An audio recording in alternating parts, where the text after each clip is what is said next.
Hello everyone, welcome to Elevator Talk, BevNet and Nosh's show that asks the food and beverage industry, what if you were able to get in an elevator at a social distance with your dream retailer or investor and give them your pitch? We're going to talk to 30 food and beverage companies today who will tell us about their latest innovations. Of course, I'm Mike Schneider, BevNet CMO, also CMO of Nosh, Brewbound, and co-host of Taste Radio, and I'm also I'll be joined every 5 people or so with my good friend, BevNet CEO, John Craven. And John, how are things going out there? Going all right, Mike. How you doing? I'm good. I'm looking forward to this. We're going to talk to some great brands that we know and some that we don't know as well, and find out what some of the innovation that we've missed in the last couple of weeks are. Excellent. Let's do it. All right. I'll see you in 5. That's 5 pitches. I think first we've got the folks from Better Booch. I'm told it's Ashley Lockerbie, the CMO and co-founder, and then also I think Jordan Schulman is going to be joining us. But we'll see if they're ready to go and catch up with them. Oh, Trey Lockerbie as well. Oh wow, everybody's decked out in Better Booch gear. Oh, this is awesome. It's good to see you guys bright and smiling. Trey and Ashley, how are things going out there? Where are you calling in from? We're calling in from downtown LA from our office, which is basically a ghost town. And we also have Jordan up in Santa Cruz at home. Yeah, we saw his smiling face up close and personal a couple seconds ago. Just nice. For the people who don't know, obviously I've got one sitting right next to me here. But tell us a little bit about Better Booch. Cool. So Better Booch, we've been around for about 8 years, and we are a premium small craft kombucha company. We brew and bottle here in our brewery in downtown Los Angeles, brew, bottle, and can. And we started Better Booch because we wanted the healthiest choice to be the obvious choice. So we do that through a kombucha that is super low in sugar, but not on flavor. So we flavor using only premium listed teas, herbs, botanicals, adaptogens, lots of great stuff. So it tastes just as yummy as it makes you feel. And who made the decision to pop the collar versus not? I really like those. We were debating that. We were going off of, I have a collar. I said make it your own, So that's what we did. Well, tell us a little bit about what we missed at Expo West. I know you had some new flavors that came out, so tell us a little bit about that. Yes, so we have, Jordan, you want to take this one? Yeah, sure. So, obviously we're so sad not to be at Expo West, so that's why you see the yellow jackets. Those were going to be our attire there. But yeah, we're launching 2 new SKUs, our Ola Horchata and our Hibiscus Healer. Both are phenomenal new flavors added to the line. The hibiscus has cranberry and white tea along with blueberry. And then the horchata has cinnamon, vanilla, oolong tea, and it actually is brewed with some rice as well. So you get those natural flavor characteristics of horchata. I was wondering, because horchata sometimes is almonds, sometimes, it's, rice, and so you're using rice for your horchata. Yeah, we're using jasmine rice. Gotcha. So you get nice creaminess and good and mouth. You mentioned that downtown LA is a bit of a ghost town. Tell us a little bit about how you're staying connected with your team during this crazy time that we're in right now. Mm-hmm. We've been starting using Zoom a lot for the meetings, video conferencing, giving our workers obviously the choice to stay at home, most of which are able to work remotely, which is great. We obviously have a production line that has to keep running, so that's been a very fluid situation, trying to just keep it as minimal as possible, trying to fulfill orders and make sure we don't short anybody. but also making sure we're mitigating as much risk as possible. And maybe to end here, one piece of advice for people who are trying to meander through this, the new ways, if there's anything you know about the new baselines out there. Right. Well, it's been interesting because as much as we'd love everyone to stay home, we're seeing sales pick up. Groceries, obviously, high demand. Kombucha sales, people are staying healthier than ever. So it's really, just a fluid situation right now that we're just trying to navigate as best we can. Yeah, every day we have a touch base in the morning with our management team, and we say, okay, what new information did we learn, and how can we apply that to what we need to accomplish today? And so it's definitely like a day at a time. Well, Trey, Ashley, Jordan, it was really great to see you guys. Sorry, we've got to move on to the next ones. I look forward to catching up with you soon. That was really awesome to see their faces and to see those yellow jackets. That's exactly what we needed, or orange, or whatever color that was. Hard to sometimes tell through the video. But next up, we've got Jim Lowe, who is the president of Rip Van Wafels. Jim, great to see you again. It's great to be here, Mike. Thanks for having me. Where are you today, besides home? I am speaking to you from the remote headquarters of Rip Van in New Jersey, Glen Ridge, New Jersey. Our actual headquarters is in Brooklyn, so I'm holding down the fort to the west of the office today. Awesome. Well, you're coming in loud and clear. Tell us a little bit about Rip Van Wafels for the people who don't know. Absolutely. So Rip Van is a snack company, was founded about 8 years ago. Our mission is to improve people's lives by inventing better, convenient snack food. So the first product that we're doing that with is this product right here, which is a improved version of a Dutch classic called a stroopwafel, which is essentially a cookie that's a waffle cut in half with a delicious filling. This one here is a Dutch caramel vanilla variety. We have 4 other flavors. And what we've done is we've taken a product that typically has 11 to 14 grams of sugar, like most cookies, and brought it down to 3 grams of sugar per serving. So that's one of our product lines. Another is this protein product. It's the same idea. It's a stroopwafel, but it has 10 grams of protein in it and only has 5 grams of sugar, which is a lot lower than a typical protein product. And what was the big innovation that we missed at Expo West? So what we've done is this item right here is hugely popular. We sell it at Starbucks, Whole Foods, Sprouts, and many other outlets around the country. So we're taking this and making it into a multi-pack so that it's easier for people who love the product that have it every day. So we have a 4-count multi-pack across our flavor line that's available now, and happy to provide any information that anyone would like.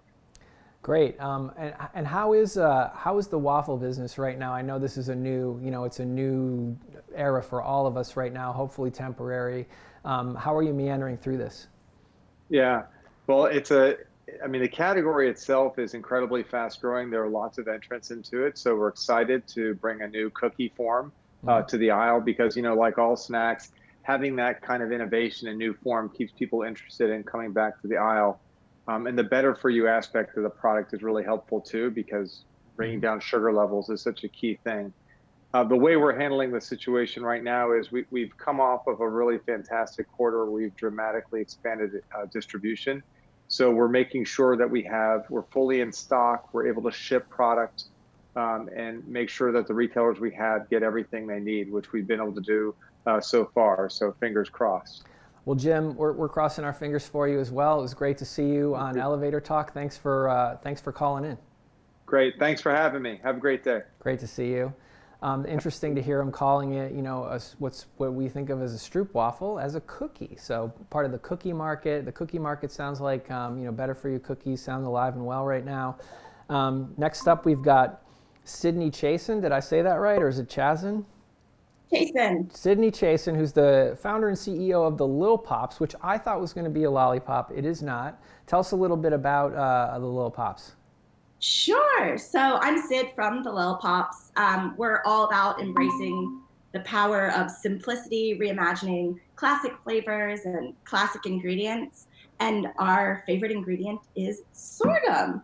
So we make popped sorghum ancient grain clusters. They look like super duper tiny popcorn, but entirely corn free. So we say it's kind of like if popcorn and a nut had a baby, but corn-free and nut-free. So sorghum is this amazing US grown ancient grain, and unlike 92% of US corn, has never been genetically modified. It's naturally gluten-free, drought resilient, and part of regenerative farming practices. So we're strong believers of making this super old grain of the past the sustainable grain of the future. Sid, it looks a little bit like a corn and a pussy willow got together. Can I eat it right off the husk there? Is it a husk? Is it huskable? I mean, in theory you could. I wouldn't advise it. Mm-hmm. But if you look at it, you've got the individual seeds, so there's no protection on it. They grow in clusters like quinoa would on a plant. And so what's the play there? How are you getting people to try sorghum? It sounds like, especially in an era where people are a little leery of gums, and this is obviously not a gum. Yeah, I mean, it's definitely a challenge that it's got not the cutest name. Mm-hmm. From a brand perspective. Except the name is the Lil Pops. How cute is that? I know. We very much are like very cutesy with our packaging. Mm-hmm. We with the claims that we have, so whole grain, gluten-free, non-GMO, corn-free. So we like to lead with familiarity and then educate. And then educate. Looks like we might have lost Sid. Well, we'll try to get Sid back, but in the meantime, hopefully we've got Stephanie Holtz and Chelsea Holtz, who are the co-founders of Tosi, a better for you snack brand. Oh, and there they are. Hello. Hi, Stephanie. Hi, Chelsea. How are you doing? We are doing okay. How are you doing today? I'm doing great. I know Tosi very well, but I don't know if everybody in the whole BevNet and Nosh communities know you. So tell us a little bit about Tosi.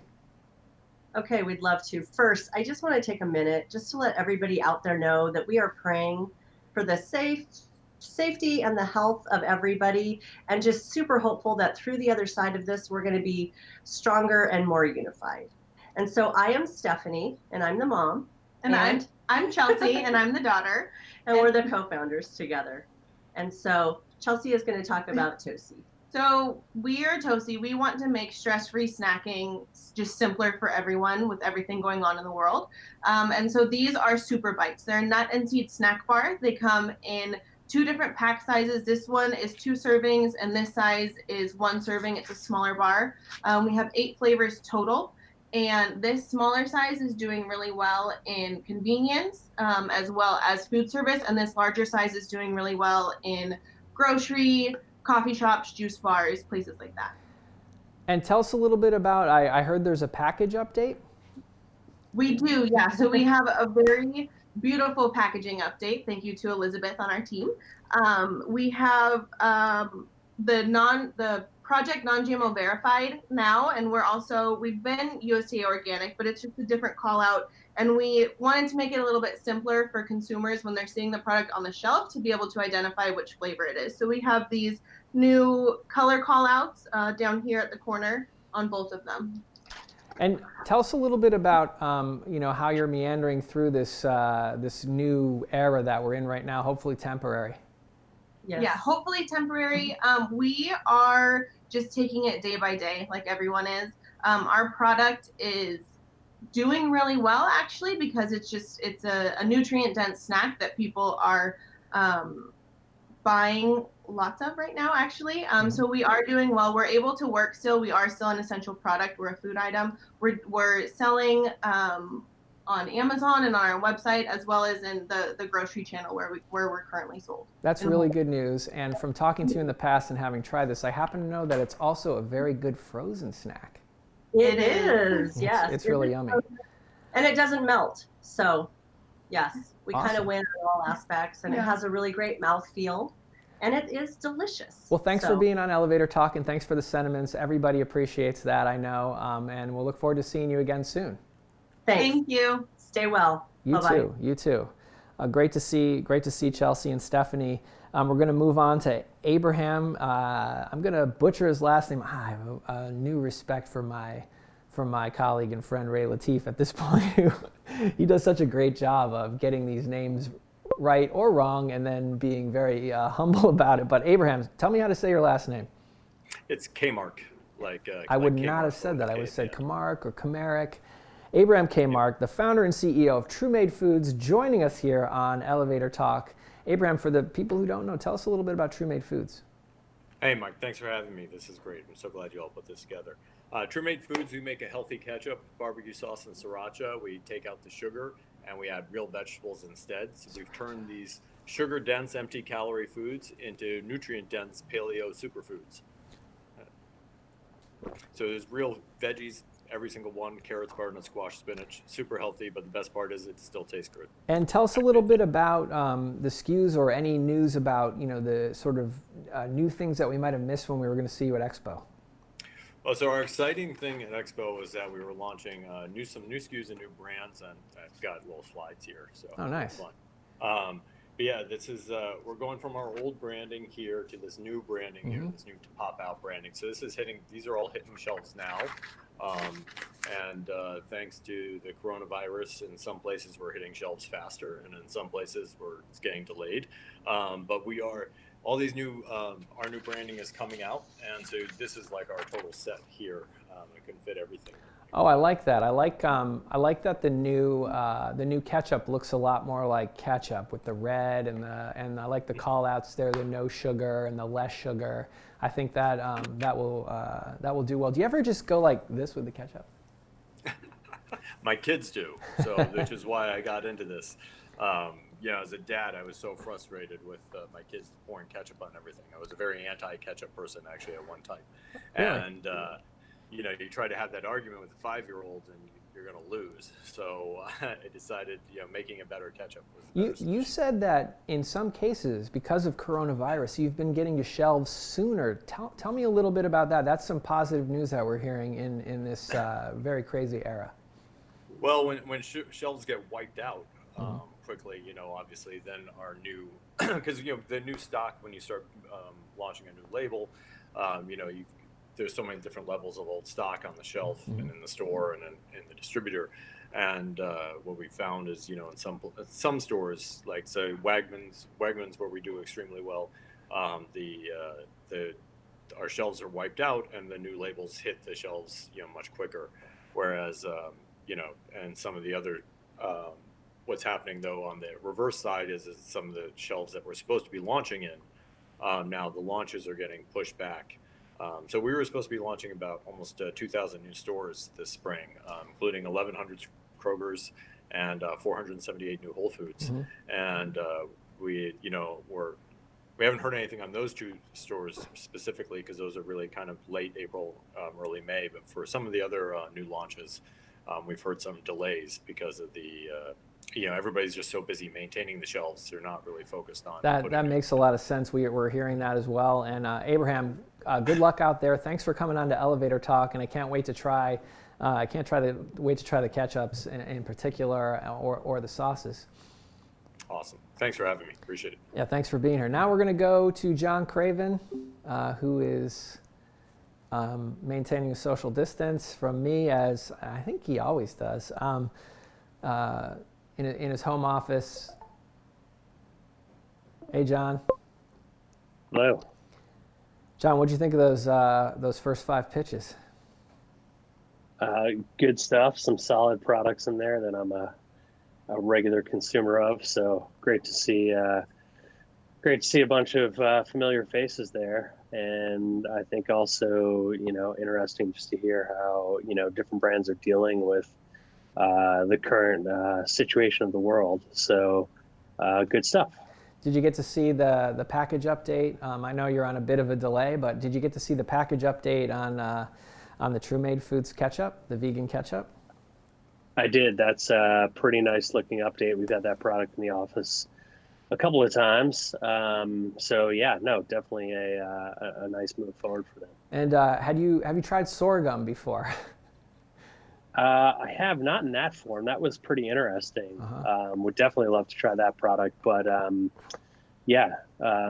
I guess, always amazing what, people are using to create better for you snacks. So a bummer she dropped off there. Yeah. it was, but I'm sure we'll get back with her at another point and get the rest of the story. But it was, you know, pretty intriguing and a good pitch in what she was able to give. It's like, you know, in any elevator pitch, you know, they could get off at that floor, and I guess that's what happened, you know. Good way to put it. Yeah. The Tosi packaging update looked pretty great too. You know, it was very subtle changes, and I didn't think it could get better than it's been, but it seems to how, you know, the logo looked a little bit bigger and some of the call outs looked a little bit crisper. Yeah, I like their branding. You know, it's 4 letters with an O and an S in the middle, just like one of our brands. So, but no, those are tasty snacks. I have never etten one out of the freezer or whatever you said you were doing, but I don't know. You should definitely try that. You got to try that, bro. What about Jim Lowe calling the Stroop waffles a cookie versus a waffle? I mean, that's just simplifying it, I guess, right?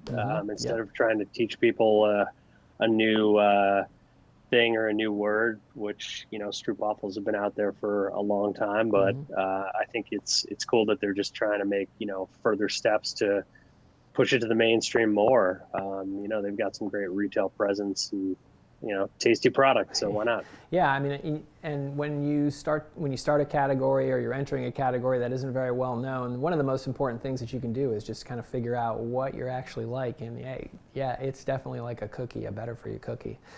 All right, well, I'll check in with you again after our next 5 pitches. How's that sound? Great, I'll just hang out here in my dungeon. All right. Incredible. That said, it does look a little better than Jimmy Fallon's setup. You know, he's also working from home right now. We're going to move on to Kurt Steinitz, I think, who's the CEO and head brewer at B-Sweet Coffee and Tea Company. Hopefully Kurt's standing by. Hi. And it is indeed Kurt. How are you? Kurt, it is great to see you. And as you know, one of my favorite beverages is coffee, and you make coffee. So tell us a little bit about B-Sweet.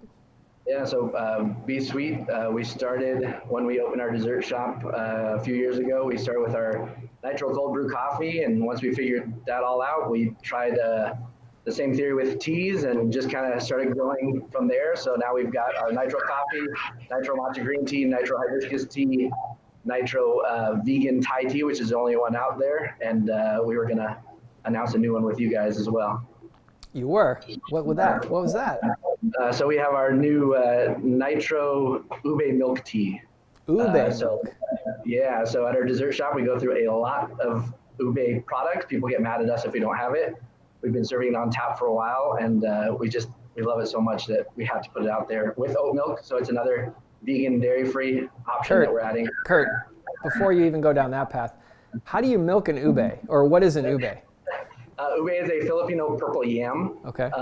Yeah, harder to milk, true. But yeah, I mean, just simple with our milk tea that we have here, the oat milk that we've been using. It's delicious. The color is insane, and we're super happy to get it out there for the world to try soon. And you know, this is as I've mentioned many times, it's a different era right now. How is B-Sweet working in this era? How are you staying connected to people? What is the climate for coffee right now?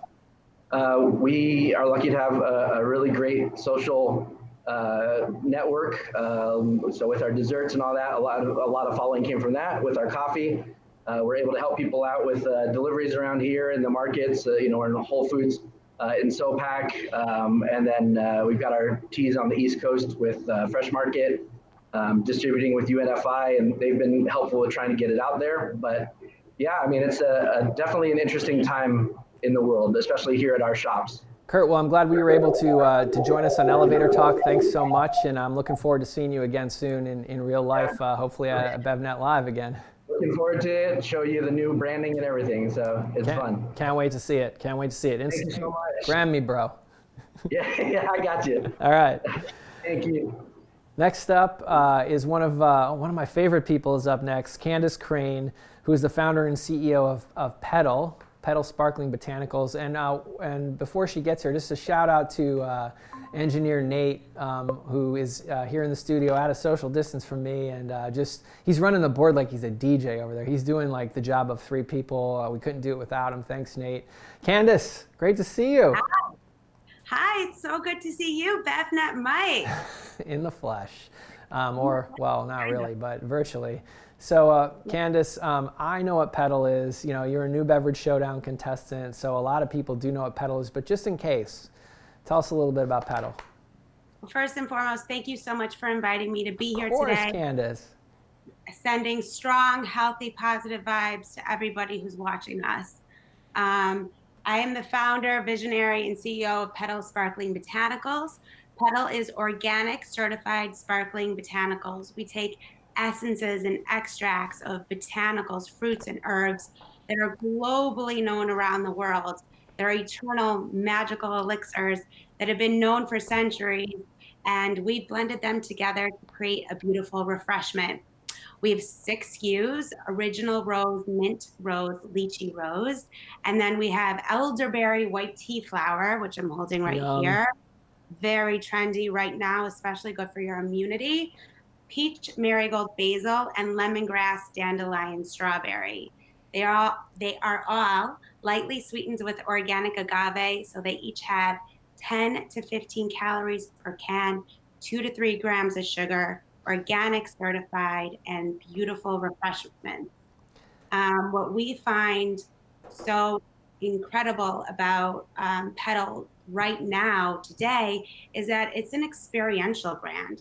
So pick up a couple Pedals at your local grocery or on Amazon, bring it home, and have some fun with the brand. They're beautiful. It's certainly a brand that can pull you in. It's certainly an immersive brand. Do you find that it's that the branding itself, the sort of the way that it pops out on shelf, the way that it's different from everything else, is a blessing or a curse for Pedal? I think it's a blessing. I think that we are being so disruptive because we're speaking to exactly what consumers want to hear. The modern day rebel is living a conscious and holistic lifestyle. Even Britney Spears got on her Instagram account yesterday and encouraged her fans to vibrate at a higher frequency. And so that's exactly what we're sending a message out to our tribe members, to our Pedal tribe, is to radiate your inner rebel, live your best life, and raise your vibe. And what are you seeing out in the marketplace right now? Obviously, it's a new world. What's it like for Pedal right now? You know, it's a dark time. We are really, really grateful that our customers are open for business. I mean, our retailers are open and they are being swarmed by the public. And we are so proud to be part of the supply chain. We got calls from our distributors yesterday. We had POs placed this morning. Oh, good. So we're here, you know, we're able to support our existing customers. We're not exactly, you know, able to do in-store demos or sampling like we anticipated, but we're looking to have some fun in our Instagram account. We have plenty of influencers and folks at home that are engaging with us. Candace, it was really great to see you. Candace Crane, one of the kindest people in the industry, a great founder and also a mentor of other founders. Thanks for being on the show. Of course we have you on the show. I mean, how could we do it without you? Moving into the next founder is going to be Chris Ravenscroft, the co-founder and CEO of Beauty Gourmet. I just want to remind you right now that it's a good time, if you haven't already, to go to NOSH.com or BevNET.com and claim your page. It's a great place for you to set up your profile, to give us new images of your products, and make sure that your page is up to date. Look who's back. Look who's back. It's Sid Chasen. Hi. We were talking about sorghum, so I'm going to give you another minute. Let's hear it. Yeah, so we were talking about sorghum. I don't know exactly where it all cut out. We were talking about, can you eat it off the husk? Is it like corn? Well, you could. There's no protectant around it, so it grows in clusters on the plant like quinoa does. But you know, it does what most grains can do, plus more. You know, you can cook it, you can boil it like quinoa or rice. You can mill it down to a flour. You can pop it. You can puff it. It's the dream grain. It sounds delicious. What's the taste like? Yeah, so it's a bit heartier than corn, so it's got a nuttier taste profile. Our product, as it's popped, is a bit denser, so it's far more satiating than popcorn is. All right, and what's the market like for you right now in this crazy time?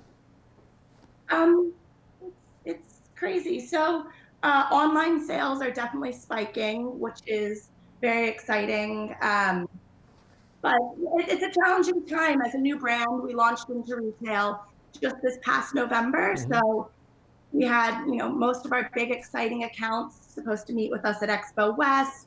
Smaller accounts are just trying to keep their stores alive right now. So less people, wanting to focus on Is this your first time as an entrepreneur? Yes and no. So yes, it is. But I actually started the company in the UK 4 years ago. Okay. So we started it in the US. So got it. Well, this is the first time, but it had a restart in it. It's beautiful packaging. It sounds delicious. I can't wait to try it. Glad we got you back to finish the story. Thanks for coming back on, and look forward to catching up again soon. Again, I was reminding everybody that if you haven't already done so, go to BevNET.com, go to Nosh.com, claim your page. Maybe you have some field marketers on the bench. Maybe your PR company is asking you for something to, some new tasks to do. It's a good place to just keep us up to date on, with your latest product. And yes, it's Chris. Hey, Mike, nice to see you. Hey, Chris, great to see you. Former New Beverage Showdown contestant, Chris Ravenscroft, the co-founder and CEO of Beauty Gourmet. For those who don't know, obviously some people have seen you pitch already, not everybody. Tell us a little bit about Beauty Gourmet. Sure, thank you so much. At Beauty Gourmet, I'll just talk a little about why we started Beauty Gourmet. So we recognized that women were busier and more stressed than ever. And a lot of us were struggling to take care of ourselves on a consistent basis. So this was not only leading to premature aging, but it's really beginning to affect our health. So I started Beauty Gourmet, and Beauty Gourmet is a women's functional food and beverage company on a mission to make self-care more convenient so that women can stay healthy and look and feel their best with the least amount of effort. And our solution for this is to place beauty nutrients into foods and beverages that fit seamlessly into their lives, so they can create this effortless foundation of wellness without having to do anything more than the probably too much they're already doing. So that's how we started Beauty Gourmet. And then our first product, in order to do this sort of one-for-one effortless switch, is our Beauty Gourmet Sparkling Tea Collection, which is what we were launching at Expo West. And they are a collection of refreshing sparkling teas that are Ayurvedic, adaptogenic, and antioxidant. They've got fantastic body skin ingredients like amla, ashwagandha, grapeseed extract, and deep ocean minerals. And because we designed for women, we made sure that they had 1 gram of sugar or less, 20 calories or less, and 1 milligram of caffeine or less. And they're only lightly flavored and sweetened. And this is all how we found a woman prefers her daily beverage, so that if she's drinking a flavored sparkling water or something, she could go ahead and replace it with one of our sparkling teas. Chris, I was really excited to see the news that you were accepted into the Pepsi Accelerator. I pinged you guys on the gram to say, congratulations, but I haven't heard anything since then. So tell me a little bit about, that selection, or tell me a little bit about how you're feeling about that, and just what's going on with the Pepsi Accelerator right now in this trying time. Well, thank you so much for the Graham shout out, number one. We really appreciated it. And so we could not be more happy. I mean, who would not be thrilled to be part of the PepsiCo Accelerator? I have the most amazing mentors. And what is truly most exciting for me, because I feel like BevNET has been really a part of our journey, even getting to this point. I feel like PepsiCo is sort of picking up there because we got so many suggestions from BevNET, and then we're implementing those and making those changes at PepsiCo so we could be the strongest possible brand and company that we can be. So it was like the timing came out from heaven. It's just perfect. That's incredible. Chris, it's really great to catch up with you. Keep me posted on how the PepsiCo Accelerator goes. I can't wait to see where you take this. It's really cool to see them recognizing you this way. I mean, talk about someone who has conviction about their audience and their product. Chris Ravenscroft, great founder. Thanks for joining us here. Thanks, Mike. Next, we're going to move on to Lacey We got Lacey Mackey coming up next. Man, I have mad respect. Shout out to Ray Latif, who, you know, this is what he does. You know, he does this all the time. You know, I'm kind of standing in here and making a hash of it. So mad love to you, Ray. We've got Lacey Mackey, the CEO of Caveman Coffee, up next here. Lacey, tell us a little bit about Caveman. Hey guys, we actually also have our other two founders, Tate Fletcher and Keith Jardine. So they're gonna kick it off with info about our company. Great, go for it, guys. All right, hey, my name's Keith Jardine, 6'2", 235. This is my partner. Tate Fletcher, hitting 276.8 over here, American pounds. All right. How are you doing today? Living the dream. Yeah. Right yeah. on. So are we. So we're a coffee company, I guess. More, we're a lifestyle company based around health and nutrition and fitness and self-empowerment. But we started as that, and we kind of merged into a coffee company. Now we're doing. Yeah, I mean, Keith and I are both actors in the film business. Lacey works in the film business as well, and we're just coffee lovers, and we dug in deep. We were one of the first to market with cold brew nitro, and we kind of proliferated the market out of the nutrition space of butter coffee and keto diets and things in that nature, and this idea of pirate your life back, about, you know, buyer beware, and let's go ahead and make the best choices for our health and for our future and for our communities. And that's kind of a little bit about what we're about and how we came together, and we'll just go ahead, for the sake of keeping it all tight, have Lacey answer whatever we got about the products. I'm speechless right now. I mean, you guys you came in here, and you know, you're living the Caveman Coffee brand, and that the mustache game is just on point. Thank you very much. We appreciate that. Yeah, guys. Yeah, keeping it real out there. So, Lacey, what was the big innovation from the show that we missed? Hi guys, we're so super psyched to be here and talk about what we have going on at Caveman, since we couldn't do it at Expo. Right. This year we have a very big year coming out with a lot of new amazing products that fit not only the keto, but the paleo and the plant-based communities' diet restrictions, and also taste delicious and deliver amazing product that you're going to want to have as a staple for every day. I see some of my favorite words up there: vanilla, pumpkin spice, hibiscus, nitro. Does the nitro have a widget? It does not have a widget. Okay. We use a infusion process, so you don't have to do that. All you have to do is shake it up, and then if you really want the full effect, you pour it upside down into the glass that you want. It gives it that nice, amazing velvety finish with a little bit of nitro head. So the bubbles are already in there. Our two new products that we just rolled out online in the fall are the pumpkin spice and the vanilla latte. Mm-hmm. These are both cold brew products. They are made with a delicious creamy MCT oil for ultimate function. So you have good brain function and energy function, along with the caffeine that's in there. There's sugar-free, dairy-free, very delicious. This debuted as #1 on Amazon and has maintained that #1 spot for the new beverage category. So we know people are into it. The pumpkin spice we launched on our website this fall and was unbelievably received. People went crazy for it. It will be available again in August for retail. And then we have the hibiscus cold brew sparkling tea, which is a herbal, and it is hibiscus, so it's an adaptogen. We add a little bit of lemon zinger to give it a little pop, so it's very refreshing and delicious. The perfect drink for summer. Awesome.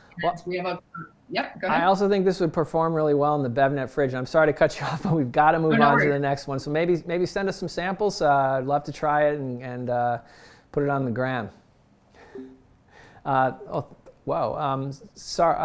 Thanks for joining us, Lacey. It was great to catch up with you. Next, we're going to move on to Wes Hurt, who's the founder and CEO of Clean Cause. Wes, are you out there? Yes, there you are, Wes. Good to see you. For the people who don't know, tell us a little bit about Clean. Can't hear anything. Wes, can you hear me? Okay, we can't hear Wes right now, so we're going to go to, hopefully we can go to John Craven. I'm not able to see. And we can, I can definitely hear you, Wes. All right, well, we'll work this little glitch out. In the meantime, I'm going to remind you to check out this week's episode of Taste Radio and Taste Radio Insider. Taste Radio Insider is launched every Friday. Taste Radio is already available. Wes? Nope, Wes is not ready. So we'll meander our way through that, and we'll come back to Wes for sure. Let's go to John Craven, if we can, and talk about the brands that we've seen so far. And I'll do a little ditty. I'm gonna have a drink here. Just take a. I'm feeling a little bit raspy, but oh, what, Wes? Wes, can you hear me? I can hear you. Oh, phenomenal. Excellent. We've got you now. So we're not going to go to John Craven. We've got Wes Hurt. Wes, please, we're on the clock. Tell us a little bit about Clean Cause. Yes, thanks for having me. Hope everybody's safe out there. My name is Wes. I'm from Austin, Texas. I'm the founder of Clean Cause. We're a sparkling yerba mate beverage. We've been in the market for a while with our original lineup, which is, well, before I go there, we have a very important cause, which is actually the reason we started this. Maybe I should start with that. Do it. Yes. 50% of our profits go to support people in recovery from alcohol and drug addiction. I mean, the cause today doesn't feel as relevant considering the environment and what's going on, but after the dust settles and stuff, I suspect there's going to be more people in need, and so we're going to be ready to rock and roll when it does lift. 1 second. Wes, I'd say that it's as relevant as ever. I don't think, yes, there's a virus out there right now, but there's still people that are dealing with that on a daily basis. So, yeah, I think your cause is still going to resonate with people. Yeah, well, we're dedicated. Are you going to run into the wall or something? No. I mean, I was just going to tell you, like, this is our little. Okay, but back to the focus. So. Our original lineup was a blackberry, 60 calorie, 160 milligrams of caffeine. Prominently have our message on there, sparkling yerba mate. So we have the blackberry, we have peach. Can we just take a second? I would just like every founder who's watching right now to look at this can and look at the message. Turn that around again. That is how you want your message to pop. That's incredible. Well, look, you chose wisely. Look, you can see Clean Cause, you can see yerba mate, you can definitely see what the flavors are. What's the difference between the white and the color cans?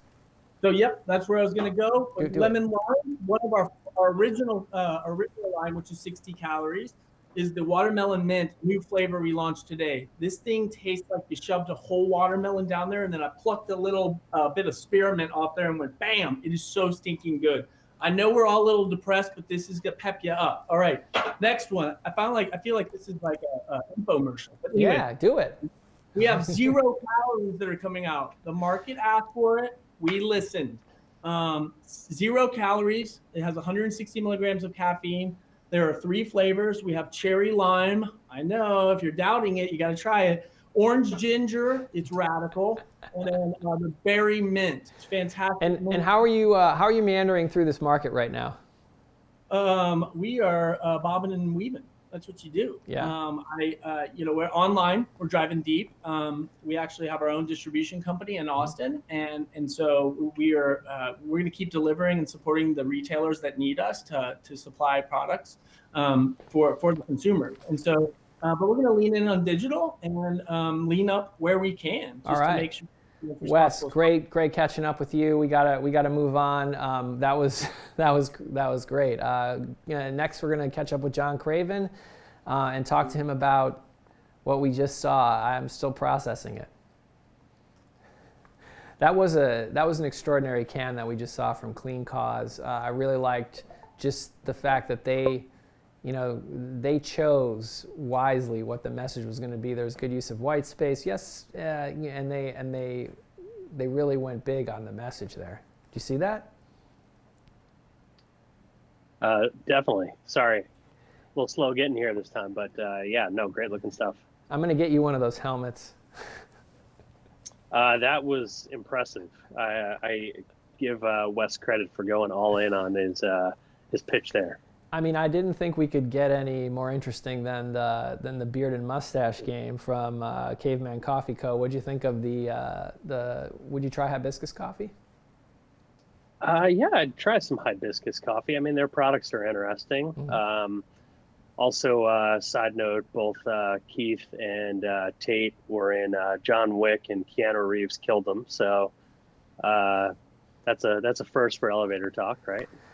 Oh, I didn't know I was talking to A-list celebrities besides you. Oh, thanks, Mike. We also caught up with, speaking of coffee, Kurt Steinitz was on from B Suite. We get to see him we've seen them at many BevNet Lives. I really like what's coming out of B Suite, and I'm looking forward to try their new products. Candace Crane, she's one of those people who keeps us, she sends us her beta stuff. So we've tasted that already. What do you think of that? Yeah, I guess we have tasted the beta stuff, Mm-hmm. and I think she was sampling some of her latest stuff back at the Fancy Food Show in January. Mm-hmm. So, yeah, I mean, great, former or Showdown alumni, whatever you want to call it. And it's great just to see her out there, pushing and evolving it, and has the hustle. So yeah, and speaking of hustle and conviction, Chris Ravenscroft joined us from Beauty Gourmet. We saw that first at BevNet Live in the sampling cooler, and then she moved into the new Beverage Showdown, and now they're in the Pepsi Accelerator. How about that? yeah, no, very cool. Curious to see how the Pepsi Accelerator helps them out and what happens with the brand going forward. Same. All right, let's move forward. I'm not sure how I think I'm doing okay on time here, but let's see if Ethan DeBouche is ready. I'll come back to you in 5. Sound good? All right, we'll do that. We'll come back to you in 5 pitches. Ethan, the co-founder of Savorly, which is a brand of hors d'oeuvres that you can kind of dress up your day with, I think is a way to describe it. But you know who's going to describe it much better? Ethan himself. Ethan, can you hear me? Yes, hi. Oh, great. You're on. You're on Elevator Talk. Tell us a little bit about Savorly. I'm listening. Tell us about Savorly. Okay, so Savorly are frozen appetizers. Mm-hmm. Our goal is to make it easy to get together, to enjoy time with friends and family. So here, what we have here, if you can see, are of our puff pastries.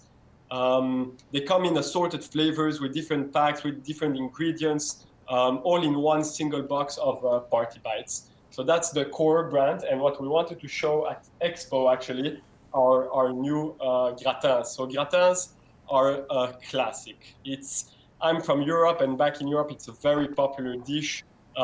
People love it. It's basically layers of sliced potatoes with cheese that you put in the oven, and it comes out just delicious. So we made it in a small miniature size.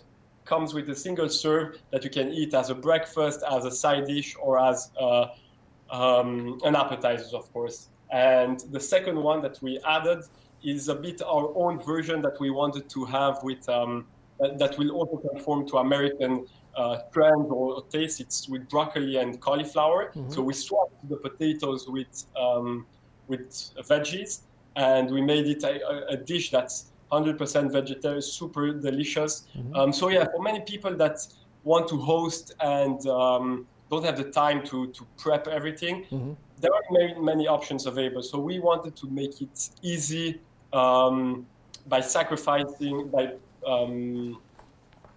sacrificing ingredients mm-hmm. and experience. I think in this era right now, everybody could use a little bit of gourmet, a little bit of luxury. In normal times, if I'm an investor, I'm asking myself, how do you move beyond the sort of hors d'oeuvre party occasion here? Is it Savorly for everyday use, or is it for special occasions?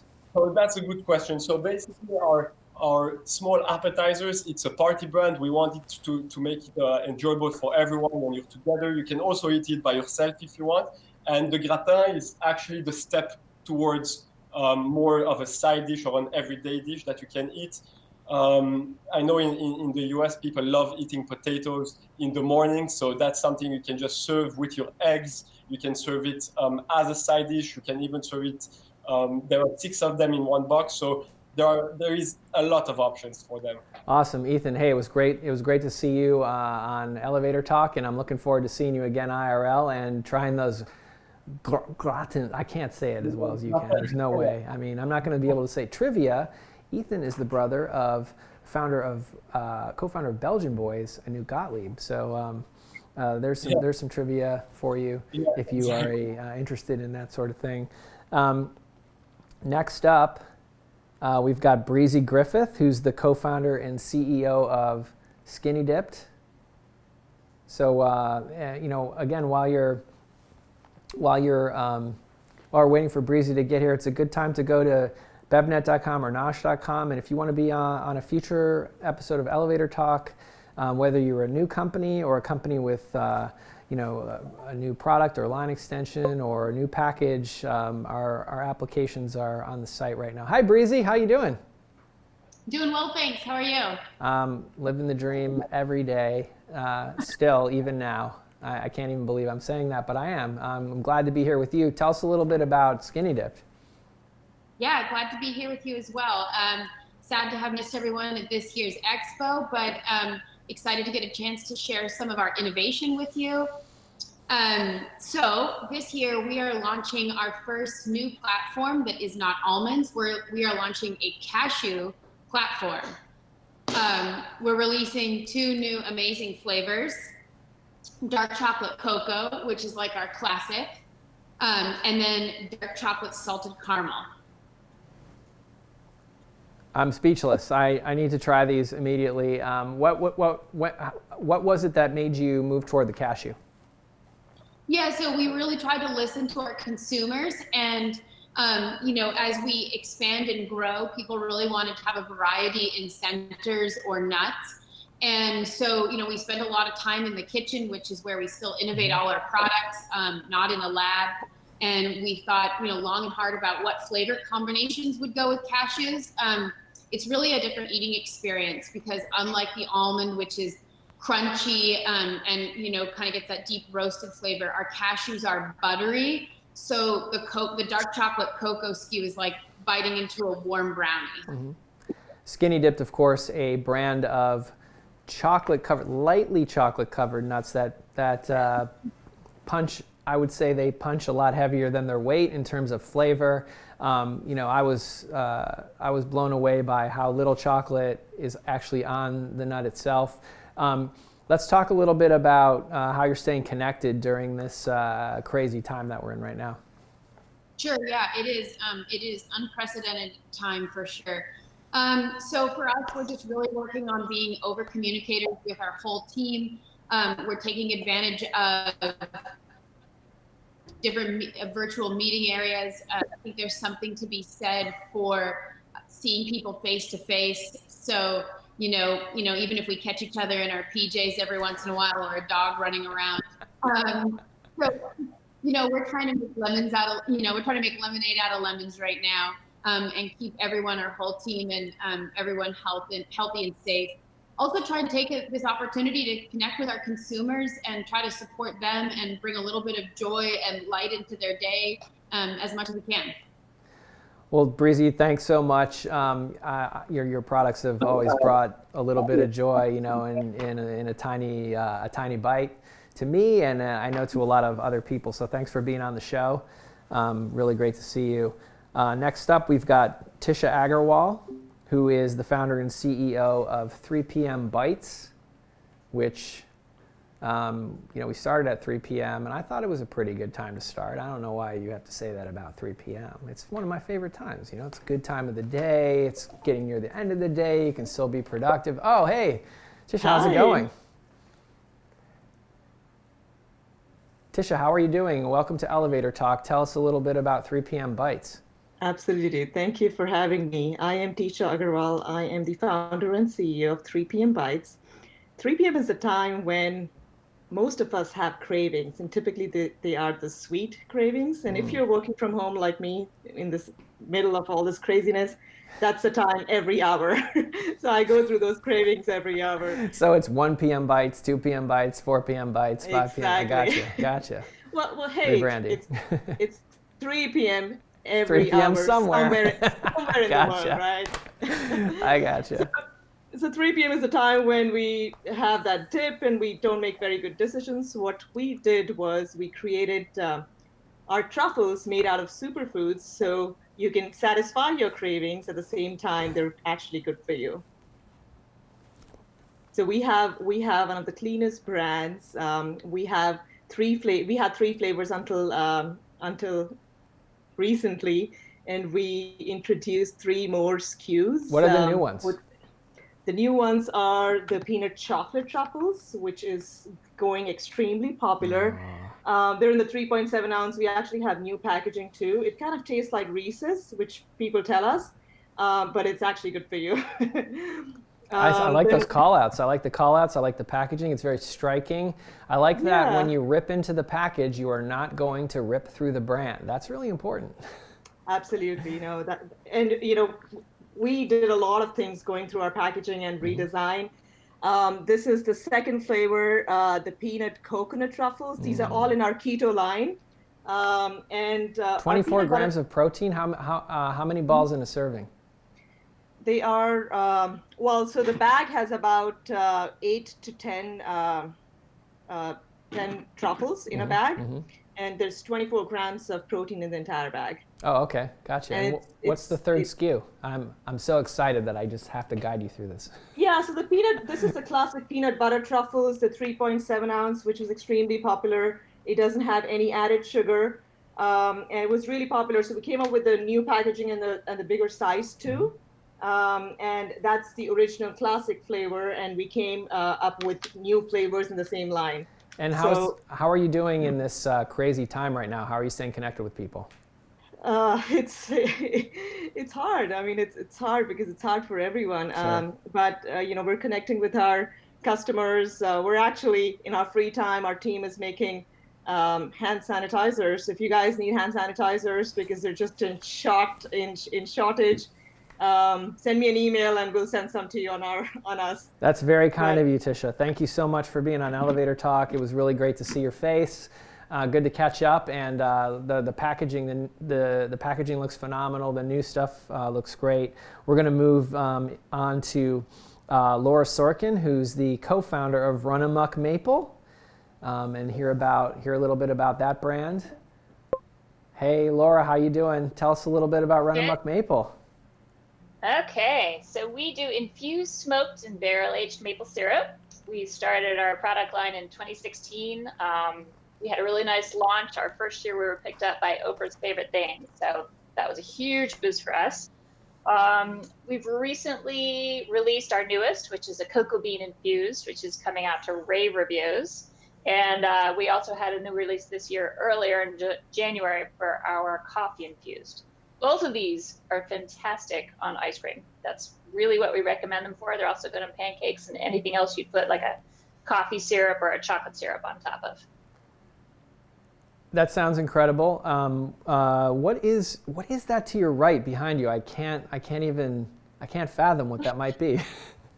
So I am talking to you from the office of the sugar house, and that is a remote sensor. So we have sensors throughout the sugar bush that tell us how the flow is doing in the pipeline.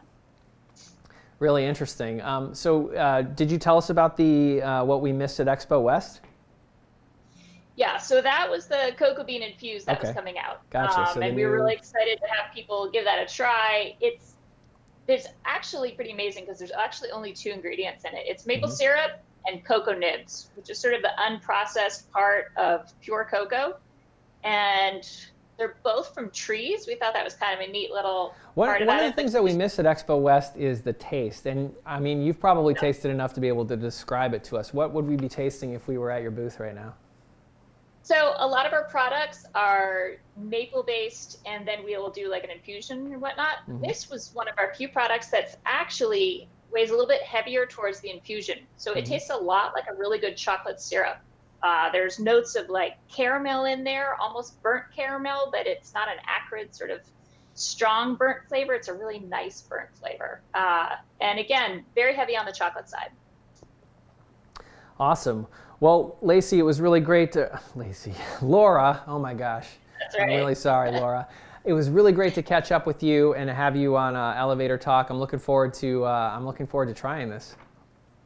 Yeah, it's we're gonna have it out to stores. A lot of them already have it. In fact, Ben & Jerry's has it in their store in Waterbury, which is pretty exciting. So they're gonna be sampling it on top of their ice cream right there on Ben & Jerry's. Sugar Bush, Waterbury. I can't wait until this whole thing is over and be able to get back up to Vermont. You just said some of my favorite words. Yep. Good to see you. Coming up next, we've got Michael Goose, who is the co-founder and CEO of Let There Be Hemp. Yes, Let There Be Hemp, of course. We, this is the CBD era. CBD seems to have taken I miss the days where all we could talk about was CBD. Weren't those great? It's like CBD was the hot thing, and now, unfortunately, it's the conversation's all about COVID-19. But let's keep it about Let There Be Hemp for now. Tell us a little bit about Let There Be Hemp. Hi, can you hear me? I can. Excellent. Hey, thank you so much. We're very excited. So Let There Be Hemp is a new brand that was started about, a couple months ago. We're beyond excited. Our number one goal is to bring hemp to the mainstream consumer. I caught a little bit of what you were saying about CBD and everything else. We believe that when you look at the hemp plant, there's so much more to hemp than just CBD. Hemp can feed you, shelter you, provide fuel, and provide medicine as well. So our company was founded on a way that, we could take hemp to the next level. And that's how our name, Let There Be Hemp, was formed. All of our products, do a couple things, which is quite unique. One is we focus on using the entire whole hemp seed in everything that we do. Secondly, we truly believe that hemp needs to be the first ingredient in anything that we have. So, a lot of products in the past, launched tortilla chips where they would just sprinkle some hemp in after, or some hemp hearts. And, we thought that we had to be true to our brand. And thirdly, every product that we have benefits from the great nutritional benefits of hemp as a whole. So we're beyond excited to, bring Let There Be Hemp to the market. We're starting out launching 4 chip SKUs and then 2 whole seed SKUs, which we're considering snacking seeds. And we're beyond excited to get this thing on shelf and into the consumer's mouth. And tell me a little bit about some of the challenges to getting on shelf, particularly in the current market. So we've had our challenges even before the market. Just our name alone has led to some interesting conversations with retailers, before, post, pre-corona and post-corona, I guess, to look at it. A perfect example of that is just the general misconception of hemp as a whole. We just had a call previously with a great retailer that we're hoping to do a lot of business with. And they're very concerned about Florida regulation on hemp. And, we're being classified every now and then as, a cannabis item, which we're clearly not. Post along the lines and, post Expo not happening, we have a lot of challenges, and we're so excited to be part of the elevator talk. Thank you so much for having us. We have a lot of challenges of getting this product out to buyers. This is not a product that you could really get the full feel for what we did here unless you actually try it and get amazed by the taste, the flavor, and the nutritional benefits of its own. This is unlike any other item that I've personally ever worked on as far as just innovation, nutrition, and what we're bringing to the overall market. Well, Michael, I certainly can't wait to try it. It sounds like an interesting product, and I hope that some of the retailers, investors, and decision makers in the industry who are watching right now will reach out to you as a result of you being on the show. And I can't wait to see you at an event in the future, or always welcome to stop by our office once this whole thing is back to normal. We did send you some samples. I believe some members of your teams have been eating it while we're talking. Okay, all right. Now I feel like Ray Latif now, where I don't know that the sample came in. Okay, that's okay. That's okay. All right, we're gonna go back to John Craven for a minute here to talk to him about the last pitches that we saw. John, how you doing? You hanging in there? There he is. John, what did you think of Let There Be Hemp? I'm going to go in reverse order. I don't know why.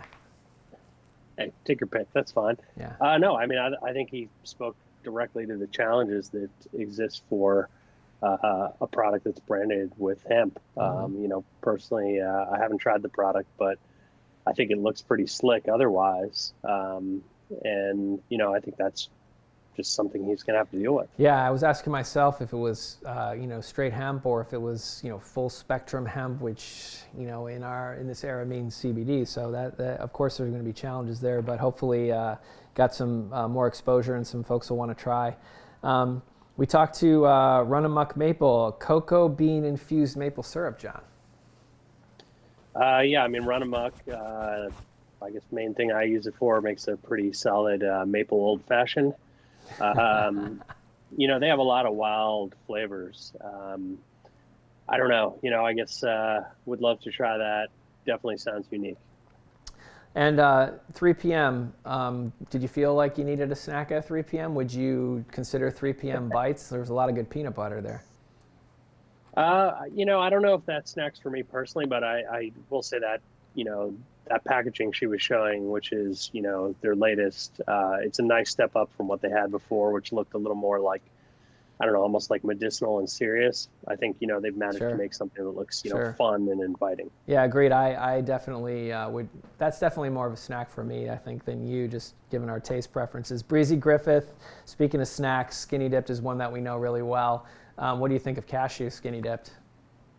I mean, I think what they're doing, it's like, you know, you cover any nut in chocolate or whatnot, and it's going to taste pretty good. So I'm down for cashews. Sounds great. Yeah, especially if it's better for you with chocolate too. I mean, like, again, that chocolate coating goes a long way. They're really good at that. Finally, we had Ethan from Saverly, who I know you have made their products in our kitchen and you know, shared with the team. So. Yeah, I mean, they're fun products. They're very tasty, you know, high quality. You know, and I really like the packaging and the branding on that one too. Yeah, same here. I'm just going to aspire to be able to say gratin the way that he says it. You know, the way it came out of my mouth was just horrible. So, but let's move on to better with an accent. I'm sure it does. Hey, great to see you. We'll see you again in 5 pitches. Coming up next, I'm going to butcher this one, Ray Latif. I mean, I'm trying to channel my inner Ray Latif here. Michael Antonorsi from Wild Joy Goods, the founder and chief joy officer, who doesn't need joy at this time. Great to see you, Michael. Tell us a little bit about Wild Joy Goods. Great to see you too, and I guess welcome to this new world. Yeah. Yes, Wild Joy Goods started about a year. Absolutely. We started about a year ago with the intention to bring to the market a plant-based alternative to the traditional beef jerky market, and also an enhanced alternative to the traditional dried fruit market. So we started with a fruit-based jerky platform. Our first line of products was the banana jerky, which came in 3 flavors: original, ginger teriyaki, and chipotle lime. And for that line, actually last year, we won the Next Year Award as Best New Vegan Snack Alternative.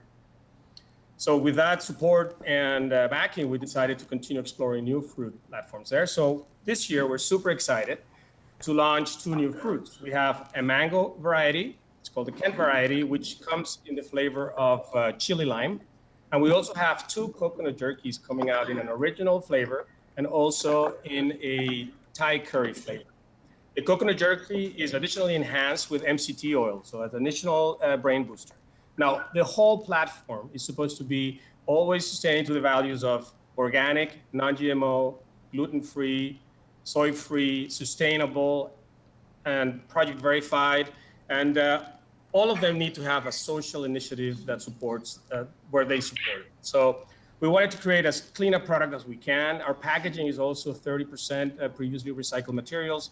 So we're looking at every corner to really present the most natural and honest product that you can find. I think it's a natural and honest product. I love the flavor of this product. It was one of those, it has yes, it's banana, but it has a very unique flavor when you open that, and it's very distinctive. So I thought that, you know, for a banana lover who wants just a distinct flavor, that you're doing a great job there. How are you making your way in this new world? Well, bananas are never traditionally to be consumed like this, but in Latin world, we always have savory combinations with banana. That's why we thought it was a great idea to bring it up. We sell it through most markets that are concerned about where people go that are concerned about the origin of the food that they eat. So Whole Foods, Soulpack, Erewhon, Jimbo's, Lazy Acres, and some local markets here, of course, on the web also. So we are targeting a very local market right now as we grow the business, because everything in this business, we want to be very mindful and sustainable, so that we don't want to go just all wild and crazy. We want to really grow slowly and sustainably. Great. Michael, thank you so much. It's good to see your face. This jerky is bananas indeed. I love that shirt. I would wear that shirt today. I mean, just a little bit of joy from Michael, great founder. We're going to bring up Nicole Sopko next, who's the vice president at Upton's Naturals. And there she is, Nicole. Great to see your face. Tell us a little bit about Upton's Naturals. Good to see you. Tell us a little bit about Upton's Naturals. Yeah, so Upton's Naturals is a vegan brand based in Chicago, and we primarily make meat alternatives. We have in recent years launched some other products that have ventured into some other parts of the store, but I would say that at our heart, we're probably a meat alternatives company. Interesting. So what did we miss by not meeting up at Expo West? I'm so bummed about this. It's great to see your face, and wow, nice. What was that, your living room? This is our office. That's incredible. Thank you.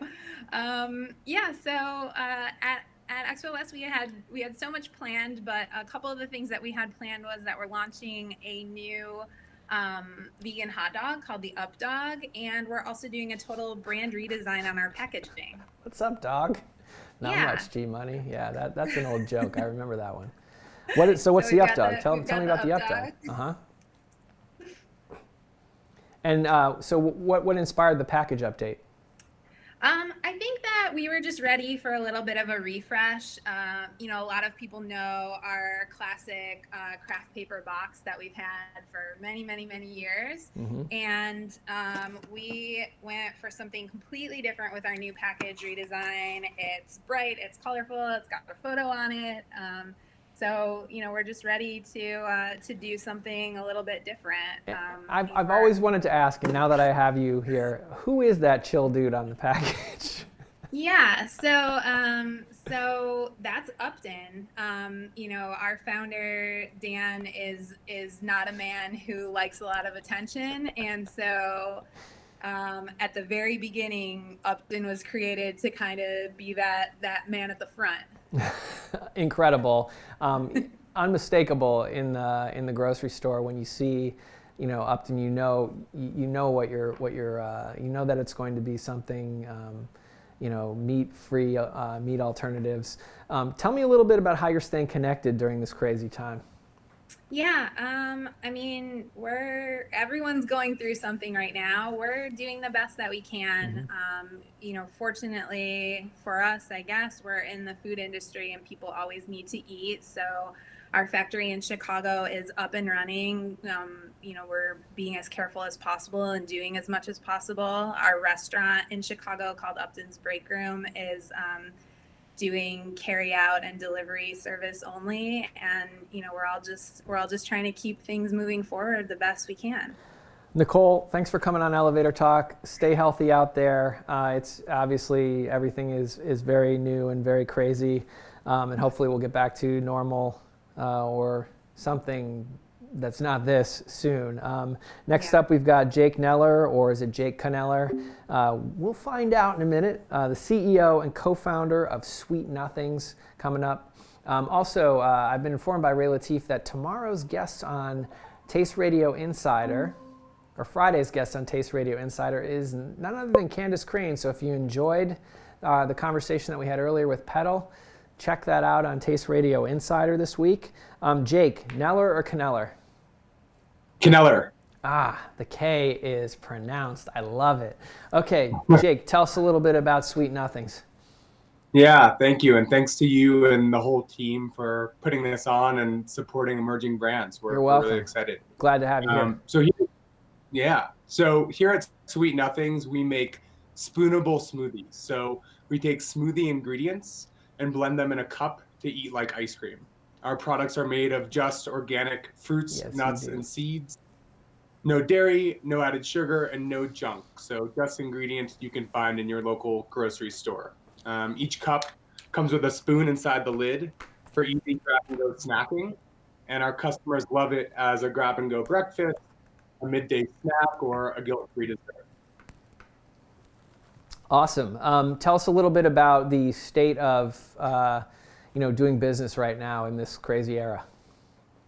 Yeah, so we're lucky to have some great retail partners in New York and the Bay Area who have continued to order product, make sure we're up on Instacart, and are, I think, grateful to have another healthy frozen snack for people to stock up on.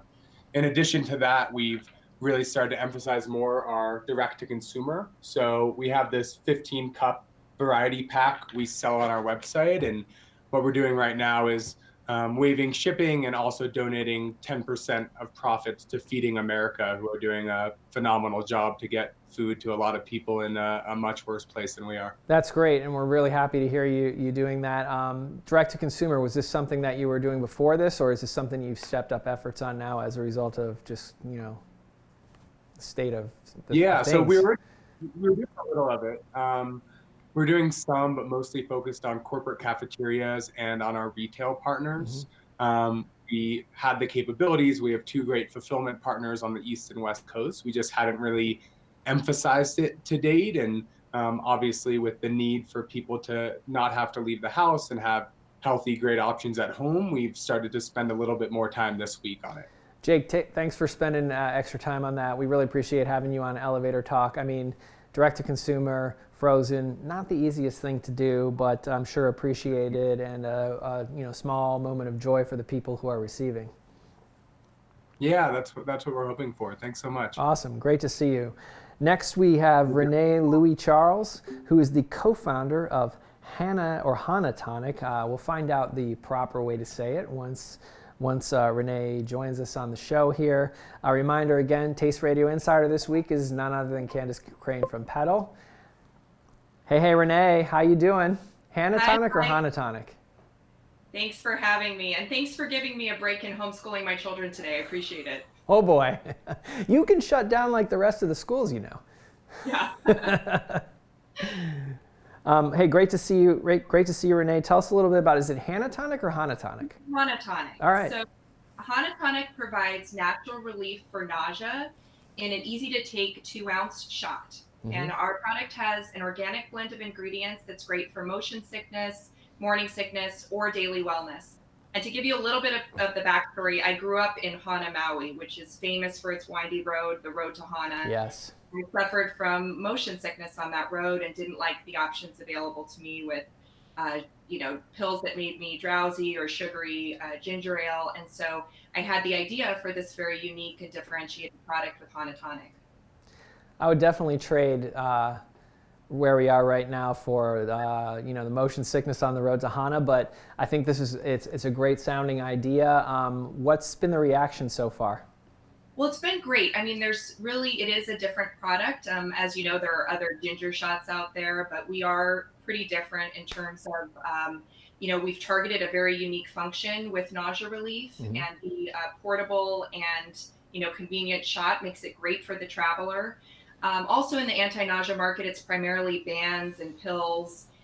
There aren't any really liquids that are organic. So we are USDA certified organic. We're also shelf stable, which is a huge plus for stores. They can place us anywhere. We're in a glass bottle that's eco-friendly, and that's also rare in the shot category. And we have a long shelf life with 18 months. I see that you were working on a Walgreens summer launch. Is that still on? Are you? It's paused at the moment, just with everything that's going on. Those conversations have stalled a little bit, but we're hopeful that we can resume and kind of replicate the success that we've seen in Hawaii on the mainland. Right now, we're doing great in stores where there's hotel, gift and sundry, the organic and natural grocery channel. boating, airplanes and airports. So a lot of that's obviously slowing down for us, but we're really hopeful that we'll be able to resume our success. Me too, Renee. I'm really grateful that you were able to be here on Elevator Talk, and we're wishing you the best of luck. You know, one person who could use a nausea relief shot is Engineer Nate. If you guys could see him right now, it's like, I don't know, it's like working with marshmallow or something. He is moving back and forth. He's running the board. He's running everything right now. If you guys We could see sent him. you samples. I think you'll find it's not only effective, it's delicious. All right. Well, we'll try it after this. I think it's actually out in the fridge out front. Coming up next, we've got Aaron Hind, who is the president and co-founder of LIFEAID Beverage Company, who I'm told just wants to talk a little bit about the state of the market. So we'll look forward to seeing him. It's always great to see him. They always have something insightful to say. Aaron, you're on. Hey, thanks for having me. Great to see you. Thanks for BevNet for taking a much needed leadership role during these uncertain and trying times. Yeah, speaking of leaders, you're a leader in this industry, and I'm told that you wanted to just talk a little bit about the state of the market. How are things going for LIFEAID right now?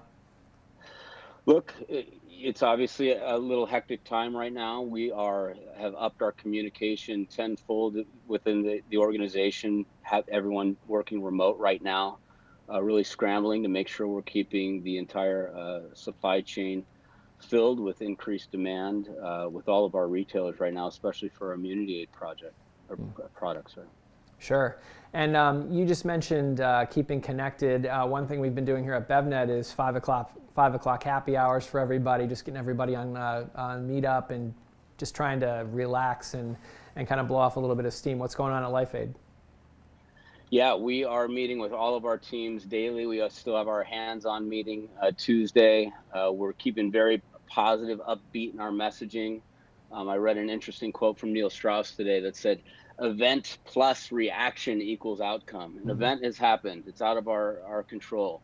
How we react right now as entrepreneurs, as leaders in our community, will dictate our outcome. There's a real opportunity right now, especially in the better for you space, to help provide people with the vitamins and nutrients they need to keep their immune system strong. I think people are looking for answers. They're looking for positive message. And so we're very guarded on the inputs that we're letting into our mind and the messaging that we're communicating with our community. I spoke to an entrepreneur who's pre-launched this week about whether or not they should continue. And I told them, you know, look, it's always scary out there. If you can succeed in this environment, you probably can succeed in any environment. What kind of advice would you give about sort of the new baselines that you're seeing right now, aside from the fact that we're all isolated? What else are you seeing? Yeah, I mean, look, there's huge opportunities. We launched this company right out of the financial and housing crisis, in 2011. So figuring out how can you provide value. For example, we are our gym part of our business is taking a little bit of hit right now, but instead of going into scarcity mode, we have a program to financially support our gyms that are forced to close down right now. Our sales team may not be able to do the drop-ins they're typically doing, but we're reaching out to buyers. Hey, what can we do? Can we stock your shelves with water? Can we stock your shelves with soap? How can we provide value and deepen this relationship? Because this is about coming together. And what are they right saying? Everybody wants to know. What are they saying? Well, the gyms are going to be very thankful, for any support right now. And all the buyers have been very appreciative. They said, look, things are changing daily, but we may take you up on that. A lot of our stockers have been canceled and our merchandisers. And so they're figuring it out in real time. It's a dynamic situation, as you know. Aaron, thanks as always for coming on and for being a great member of our community. It's really great to see you out there. You look pretty healthy. Stay that way. I appreciate that. Great to see you. Okay, we're going to move on to Henry Kassendorf and Cindy Kassendorf, former New Beverage Showdown contestants with Remedy Organics, who have a line of ready-to-drink, what I'd call better-for-you smoothies. But they'll be able to explain their brand much better than I can. So, hey, welcome to the show. Thanks, Mike. How are you? Great to see you. Great to see you. So we're thrilled to be launching our keto line. We did kind of a sneak preview at Fancy Food, and we're excited to do a full launch at Expo West, but unfortunately that didn't happen. But we're here today to tell you all the great things about this new line that Cindy and our innovation team have formulated.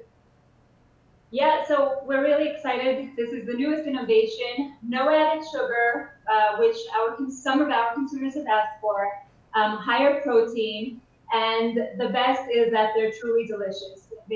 We have 3 flavors, vanilla, chocolate, and cold brew. They're just very pure tasting, no weird aftertaste, and they are just fueling. So Henry, you can add more. Fueling. Remember that word, Mike. Fueling. I'll remember that word. But they're really great. 16 grams of protein in all of these. We've elevated the protein.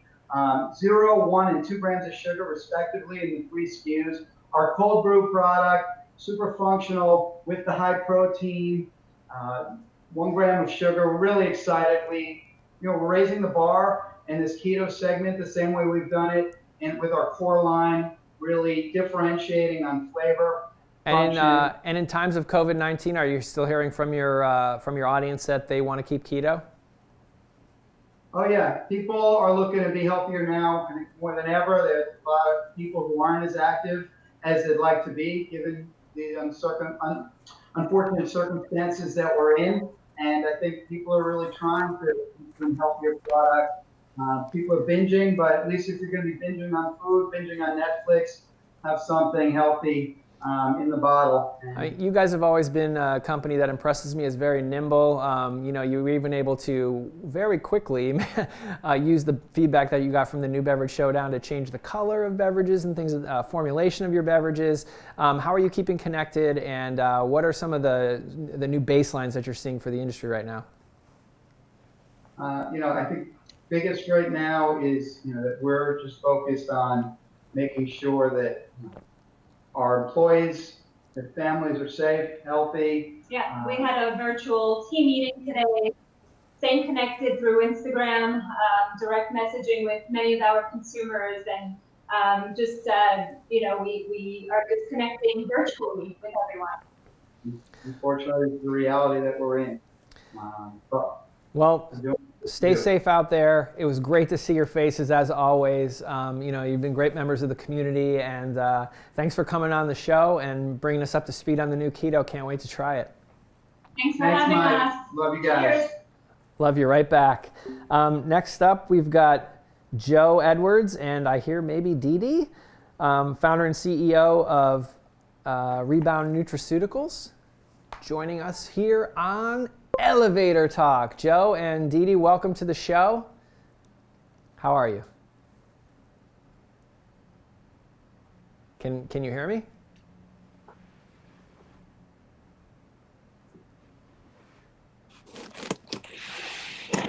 I just kind of want to watch for a bit.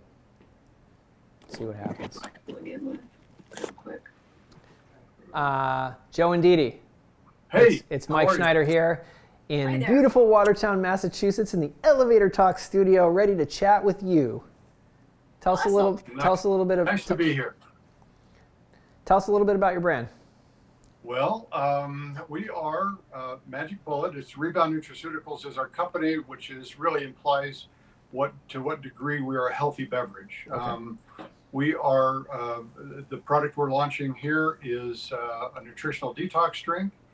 And it's all about healthy ingredients and support for your body, and especially liver support. We are focused on that with this particular beverage, although it has a lot of other side benefits. But we use a plant-based superfood approach, and that approach is really focused on ingredients, superfoods and amino acids that really impact your liver, anti-inflammatories, antioxidants, and all the aminos that are going to boost your liver function. So putting on my, it sounds interesting. Sounds like something I'd like to taste. But putting on my New Beverage Showdown and investor hat for a moment, why Magic Bullet? It seems like that'd be hard to own when there's an appliance out there by the name of Magic Bullet. Well, it is a Magic Bullet. There are actually a lot of things out on the market that are named Magic Bullet, but Magic Bullet really implies a long history of a cure or the thing that helps people get well. Mm-hmm. I mean, science is always looking for the magic bullet for cancer, any kind of disease today. And it's a name that since we launched it 3 years ago has really resonated with the consumer. They like it. That confusion doesn't typically hurt us. Nobody thinks we have a blender. It's except for me. Sorry. Works for us. So, and then they taste it. It's a blood orange flavor, blood orange profile. It's considered delicious. I mean, people really like the taste of it. And a lot of our consumers just have it as a daily drink. Tell me a little bit about the audience, the target audience and the actual audience of Magic Bullet. It's pretty straightforward. It's really label readers. You want to comment on that? Yeah, it's definitely label readers, which we find the bulk of our demographic is largely female to begin with, 25 to 60 in age. They're the label readers, they're the grocery shoppers. They're the ones that are typically purchasing for a household. And then it seems that their significant others follow shortly thereafter. Excellent. What are you doing to stay connected to your consumers in this crazy time? Well, crazy times calls for crazy measures and creates opportunities for all of us. Mm-hmm. And that's exactly what we're doing. We're reaching out to them through our social media. We are pretty well stocked on store shelves right now. And our biggest channel is grocery.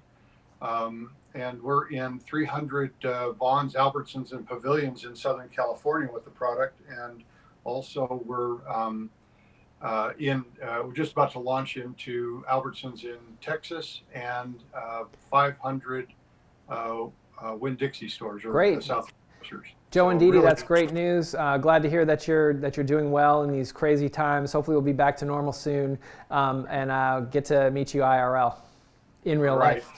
Look forward to seeing you. Next up, we've got Linda Lip. I'm going to butcher this one. The co-founder and CEO of Titulia Organic Teas. Linda will tell us how to say her name, and she's going to tell us a little bit about the brand. Oh, Linda and company. Hey there. Linda, I butchered your name. Sorry about that. You probably didn't get to hear me do that, but maybe you should just say your name and tell and who's with you here, and then tell us a little bit about Titulia. Gladly. I am Linda Apolipsius. I'm the co-founder and CEO of Titulia Organic Teas. I'm accompanied by my trusty sidekick, Eli, who is actually on spring break right now. Excellent. Well, tell us a little bit about the brand. I will do. And first of all, I just want to thank you all for setting this up. This is a great resource for us, so really appreciate it. So Titulia, we're based in Denver, where we're having a nice snowy day, and welcome to our tea bar, where it's obviously very, very quiet. And we started off about 13 years ago selling hot teas. And what sets us apart in the tea industry is many, many things. So we have our own 3,000-acre regenerative organic tea garden in northern Bangladesh. So we are direct source, sustainably grown from our own garden. You have your own tea garden. What was that? You have your own tea garden. We have our own tea garden. So we are totally vertically integrated. And Has what that Eli means, been there? I've never been there, Not yet, but okay. I'm hoping to In go there spirit. soon. Yeah. Spirit. But it guarantees accountability, transparency, freshness. Tea's an agricultural product. You don't necessarily think of it that way. And we're the only ones who are both the farmer and the brand. So we've been selling hot teas in grocery and in food service. And then last year at Expo West, we launched our amazing, delicious tea sodas. So we have 4 incredible tea sodas with tea and fruit and herbs, sparkle, and a little bit of organic fair trade cane sugar. With that, Eli is going to exit. Thank you, Eli. Best demo ever. Thanks, Eli. And what we were going to tell everyone about at Expo West is our new line of iced teas. So since launching tea sodas, there's definitely been a shift in sugar and a lot more people interested in no sugar alternatives for beverages. So we already had an award-winning line of food service iced teas that we've been selling across the country. And we thought, hey, this is the time to put those in cans. So sticking to our commitment of minimal waste packaging, all of our iced teas are in cans, infinitely recyclable. We have 4 varieties, just our signature black, our easy green, hibiscus and watermelon black. All of them have 0 sweetener, 0 calories, 0 sparkle. And they're just super clean, smooth, go great with meals, super refreshing, or guzzleable as some people like to say. I've always been a fan of your packaging in your particular. I just think like the way that you make iced tea or tea soda, the hero, is a very good differentiator, especially when you're a platform play. How are you staying connected with everybody during this crazy time? Oh my word. We're just checking in a lot. Everyone's obviously working from home. We're all sharing our favorite workouts and our favorite crafts and, what we're doing to keep our heads clear. We're also sending out a lot of care packages to our partners. Tea's great for, calming the mind, calming the body. So if anyone wants a care package, we'll get one out to you. Oh, please! We'll look forward to that. I think that'll be pretty popular in the BevNet fridge. Thanks so much for joining us, Linda. Thank you so much. Up Stay next, safe. you too. Up next, we're going to have Allison Escovedo Owen. There's so many names that I could potentially butcher. I think I got that one a little better. The CEO and co-founder of Sweet Logic. And obviously, I had a little bit of a microphone issue here. Sorry about that, everybody. Allison Escovedo Owen, the CEO and co-founder of Sweet Logic, is on right now. Allison, good to see you. Tell us a little bit about Sweet Logic. Sure. Thank you so much for having me. So I'm Allie, and we are Sweet Logic. Here's our pouches. We are the world's first keto-friendly mug cake mixes, and our mug cakes are different from the rest, of course. They're keto-friendly, gluten-free, sugar-free, and less than 4 grams of net carbs in the entire cake, and they fill the whole mug just like that. So we're naturally sweetened with no sugar alcohols or artificial ingredients, and we're super convenient, ready in minutes in a microwave, or if you don't like the microwave, you can always use an oven too. And yeah, we're 100% female and minority founded and family operated, and my husband and I, we started the company when we were struggling finding sweet treats when we went keto. And now we aim to help our customers indulge while staying true to their health and their diet. And how are things going now that everything just got harder? Actually, really well. We're number 4 on Amazon's hot new releases for cake mixes right now as we speak. And we're number 18 on all of baking mixes on Amazon. So I think the consumer is really wanting that comfort. And they're spending a lot of time at home baking and like the comfort of a cake, and these are super quick and easy, so I think that is helping. I see triple chocolate. I see ultimate. I can't tell what the flavors are, but what's your go-to? Ultimate carrot. Oh, that would be mine. I'm sure. Carrot cake, orange almond. My favorite is lemon poppy seed. Lemon poppy seed. Excellent. Well, it's good to hear. It's good to hear some good news in a crazy time. Thanks for coming on to the show. We really appreciate having you. Thank you for having me. Next up, we've got Chris Magnone, who is the CEO and co-founder of Buddha Brands. And I'm going to try to get this microphone back into my ears. This is a colossal mix-up here when I went to grab a drink and everything went to you-know-what. All right, anyway. Chris. Hey, Mike. How are you? Great to see you. Tell us a little bit about Buddha Brands. Yeah, so we started. I think Buddha you have a Brands keto almost bar. It's 8 hard to years tell, ago. but you might have. We were super excited to launch and show our new innovation at the Expo West that unfortunately got canceled. And I just want to give you guys kudos for what you've been doing with the community and helping brands like us get a chance to speak to our audience and extend what we've been doing and working on for a while. So thank you and everybody at BevNet and Nosh. It's awesome. So we had started Buddha Brands with the idea of bringing better for you functional benefits and products to the marketplace. And so we started with coconut water about 8 years ago, and our new innovation, what is super exciting to talk about, is focused around Hungry Buddha keto bars. And so we've always been playing in the coconut space, and when we started looking at everything, we saw that there was a huge opportunity to bring keto done clean. And so when you look at our bar, there is 9 grams of plant-based protein, 4 grams of net carbs, and there's only 1 to 2 grams of sugar. And so again, when we started looking at how can we make this the best, cleanest product out there, we saw an opportunity to use MCT oil instead of palm oils. We saw an opportunity to use monk fruit instead of sugar alcohols like erythritol and stuff. And we have no peanuts, no nuts in our bar. And we also have no soy, and it's non-GMO Chris, certified. your official debut was going to be at Expo West. How have you been doing without a, quote, official debut?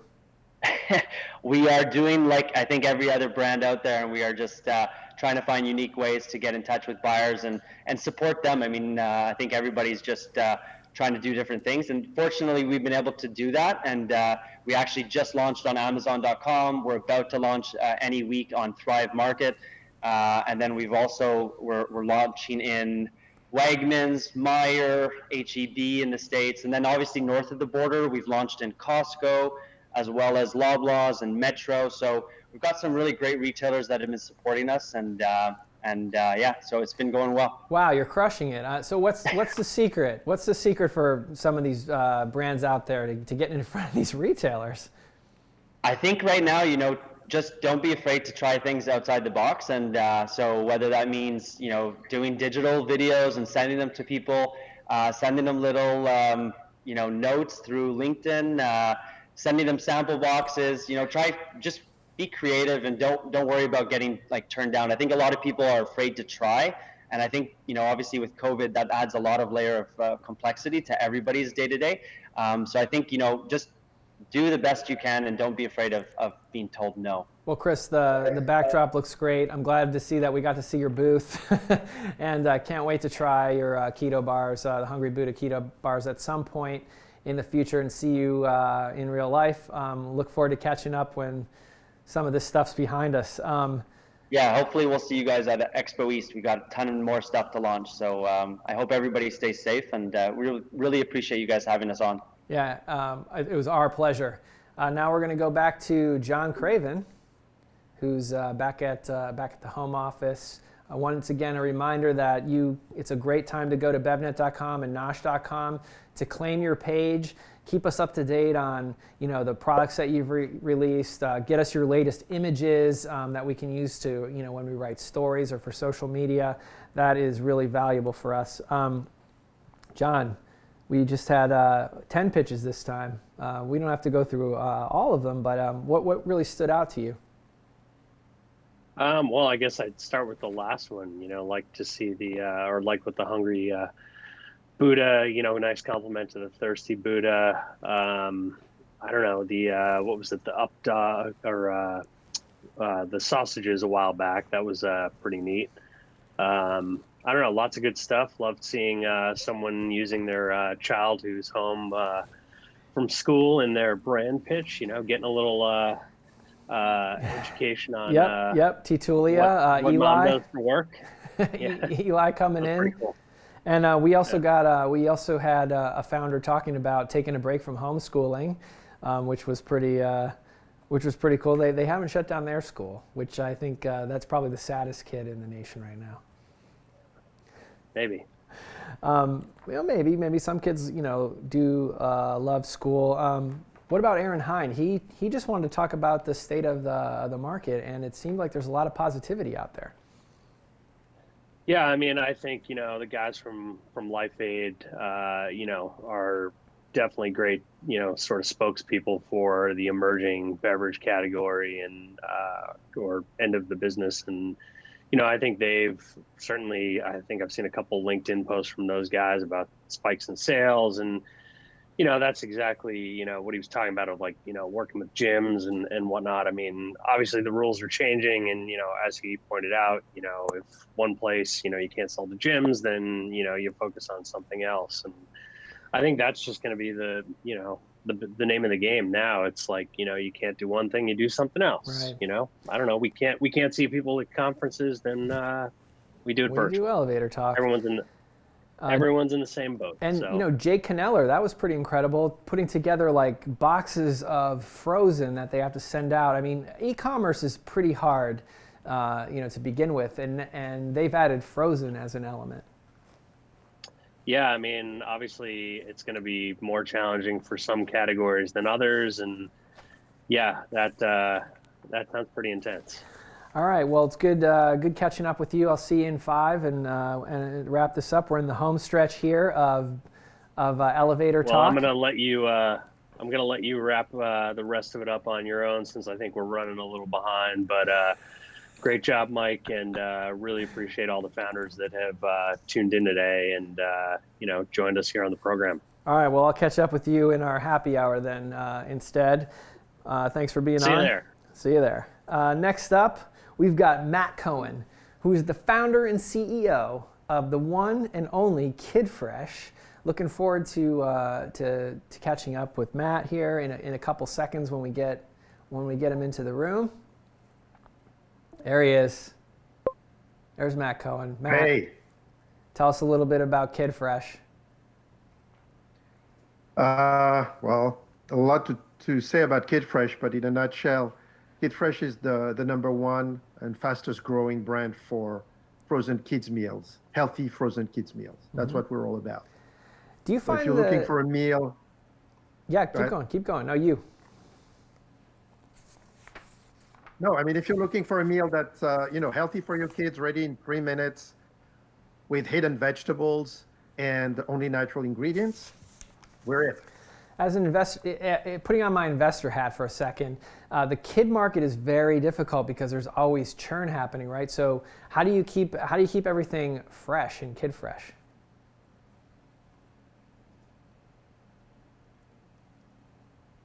Well, we've been on shelves for 10 years. As a matter of fact, this year is our 10th year anniversary, and we've sold 28 million meals, of which 7 million were sold last year alone. So we've built quite a bit of experience in ensuring the freshness of our ingredients, and as it relates to frozen is the best way to preserve food without any preservatives. And Matt, what did we miss by not being able to catch up at Expo West? Our 10th year anniversary celebration with, in particular, the launch of our new branding, our new packaging design, a whole new visual for the brand, as well as a new line of breakfast items. In addition to our Wafels, we launched our pancakes this year. And a whole bunch of new items also in our core set of entrees. And I don't need to say it again, but it's a different era. How are things going for Kid Fresh? How have things changed and how have things stayed the same? Well, what's changing is a dramatic acceleration of the demand right now. I mean, we are facing basically stores pipeline fields for the entire nation. Shelves have been totally wiped. And so we're working with our retailers as well as our manufacturers to make sure we can deliver product as fast as possible. And we are in good shape. So that's the exciting part. What's changing also is, because our offices are in Manhattan, we had to move the team and the whole infrastructure to a full, at-home remote work environment. So it takes a little bit of adjusting to that. But what's not changing is who we are, what we stand for, the quality of our product, and the fact that we are basically here to support parents and families. Matt, great to catch up with you. Thanks so much for being on Elevator Talk, and look forward to trying the new SKUs. Yes, all right, sounds good. Eat kids' food. You take care. I can't wait. Next up, we've got Brad Gamper, who's the founder and president of Riega Foods. Just a reminder that if you have news, you can go to BevNET.com and Nosh.com under the submit. There's a submit news link there. Check that out. Get acquainted with it. Send us your press releases. Hey there, Brad. How are you? How's it going? Good, thank you. Good. Tell us a little bit about, is it Riega Foods or Riega Foods? It's Riega Foods. It's Okay. a combination of my wife and I's last name. Gotcha. So it's Riega Foods. Yeah, we're a organic herb and spice importer and manufacturer. Quietly behind the scenes, people don't realize it, but we're one of the largest importers of organic herbs and spices and botanicals in the country. Mm-hmm. We do a lot of blending and a lot of co-packing for other retailers and brands. But we have our own brands, over 40 SKUs now. And at Expo West, we are going to launch a line of street tacos. They're incredibly authentic, only herbs, spices, little bit of salt. I think one of them maybe has some sugar in it because it needs it. But very simple to make. It's going to be price competitive with conventional brands. So I believe they're going to be on the street. If anybody wants to see one, this is what the pouches look like. Everybody wants to see. That's what they want to see. That's what they came Yeah, for. this is here. You don't want to tired see of looking me, at me. right? Yeah, you don't want to look at me either. I'm growing the coronavirus stay-at-home beard, right? So we'll see how that goes. Well, one thing that hasn't changed is Taco Tuesday. So tell me how this is going to make Taco Tuesday even better. Well, so everything we do, it's very interesting. Our pouches are very narrow, so we always have to come up with recipes that are very simple. So the carnitas is a perfect example. You buy a pork shoulder or pork, you put it in the crock pot, you put in a little bit of onion, you put in the seasoning packet. I believe you put in a little bit of orange juice. You turn on your crock pot, you have shredded pork tacos when you come home from work, or at the end of the day after you've homeschooled your kids now, I guess is what we all have to do. So everything that we make is usually 1 or 2 steps is all it takes to make it. And you get really strong flavors. We don't use flavors or any kind of official flavors. We only use the herbs and spices. So everything tastes really good, like if you're cooking at the restaurant or at home. And any changes to the way that you're selling in this crazy era? We are so busy because of what we do for the industry behind the scenes. We have been working 6 days a week right now, just trying to keep up. We've had to accelerate importing of a lot of our ingredients to just try and, we have the demand now, but we know we're going to have ongoing demand and we have to refill those coffers for people. So that's honestly been a lot of our focus. We're launching these. We're lucky. We've had great response. We'll see how the resets go, if everybody's going to do resets on time. But, we've already gone into King's, Balducci, Kroger's putting them in the Eastern Division. Fresh Market's going to start with several of them, so the response has been strong. So that part's flowing and we have plenty of supply. But more than anything, we've been really focused on trying to help out who we're doing blending for and the private label for to make sure we can keep all that filled. Brad, thanks so much for being on. We really appreciate you taking the time. Yeah, appreciate it. Thank you for doing this, everybody. My pleasure. Our pleasure, of course. I got Marshmallow over here, Nate. He is running around like crazy. He's getting his workout in, manning the equipment and making this thing possible. Thanks so much, Nate. Thanks so much, Joshua Pratt and Jackie Brugliera back in San Diego, and Joe Cratchy, who are all behind the scenes, and Ray Latif and John Landis, who have been in the chat room giving me encouragement and feedback. And now we've got Ajay Narain, who's the CEO of First Chop. Did I say it right, Ajay? Yeah, you said First Chop perfectly. No, it's right. It's Ajay Narain. You did a great job. All right. Tell us a little bit about First Chop. Sure. Thanks for having me. I'm a big fan of Nosh.com, generally, and Taste Radio specifically. We were planning on debuting our product line at Expo, so we're really grateful for the opportunity. First Chop makes meals that reheat in 2 to 3 minutes. They're protein-centric, they're really delicious, and they're healthy. One of the most remarkable characteristics of the products is their shelf life. They have a refrigerated shelf life of 60 days and a frozen shelf life of 18 months. And we do that while still maintaining clean labels. There's no artificial flavors, colors, or preservatives. They're intended to be sold refrigerated, so they are sold by the retailer refrigerated in grab-and-go sections of the market, sort of the perimeter of the grocery store. The secret behind First Chop is our cooking method. So we sous vide cook chicken and beef with sauces and vegetables in vacuum-sealed bags. And this allows the flavors to sort of deeply develop over time and makes them really fork tender. So we're really excited about it. It's a major disruption in the category that hasn't seen any innovation for like 60 years.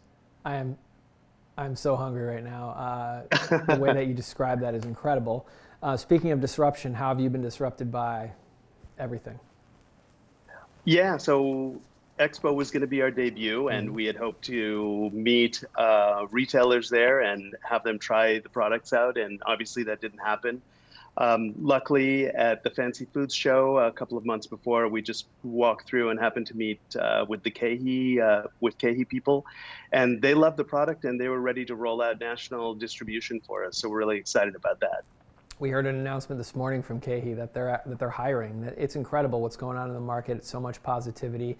What have you been doing to replace the meetings that you would have gotten at Expo West? Yeah, it's been tough, to be honest, because we had hoped to make a lot of contacts there. Yeah, we've just been doing everything remotely. All of us are stuck at home. We are in the Bay Area, so we really can't even leave the house. Shelter in place, yeah. Yeah, shelter in place. But we've been, we're stocked up all the food that we were going to take as samples to Expo West. We have here now. There it is, packaged. Yeah, show that. Show that. Yeah, this is the actual, when you open the package, this is what it looks like, and you reheat these elements separately. And then this is an example of the Korean barbecue beef. And then we've got chicken tikka masala as well. And we have this great paleo dish. So it's an excellent source of protein, and it's got lots of call outs, no artificial ingredients, gluten-free. And then we have this chicken chili verde.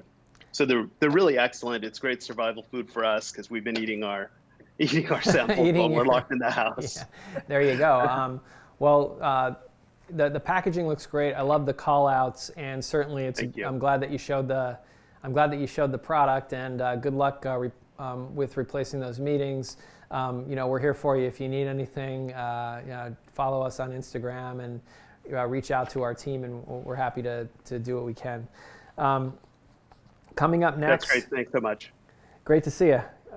Thanks, Ajay. Coming up next, we've got Karan Prashan, who is the founder and CEO of Simply Gum, and hopefully going to tell me post-haste how I butchered the name. Now's a good time, speaking of Instagram, to follow us on Instagram, follow BevNET, Nosh.com, follow at Brewbound, and then follow BevNet Taste Radio. And of course, if you have some time and you feel like it and you want to see some bad latte art, follow at BevNet Mike. Karen or Karan? Karan. Oh, I knew it. Founder and CEO of Simply Gum, which thank you for sending samples to the office. We've certainly had more than our fair share. We're very grateful for that. Tell us a little bit about Simply Gum.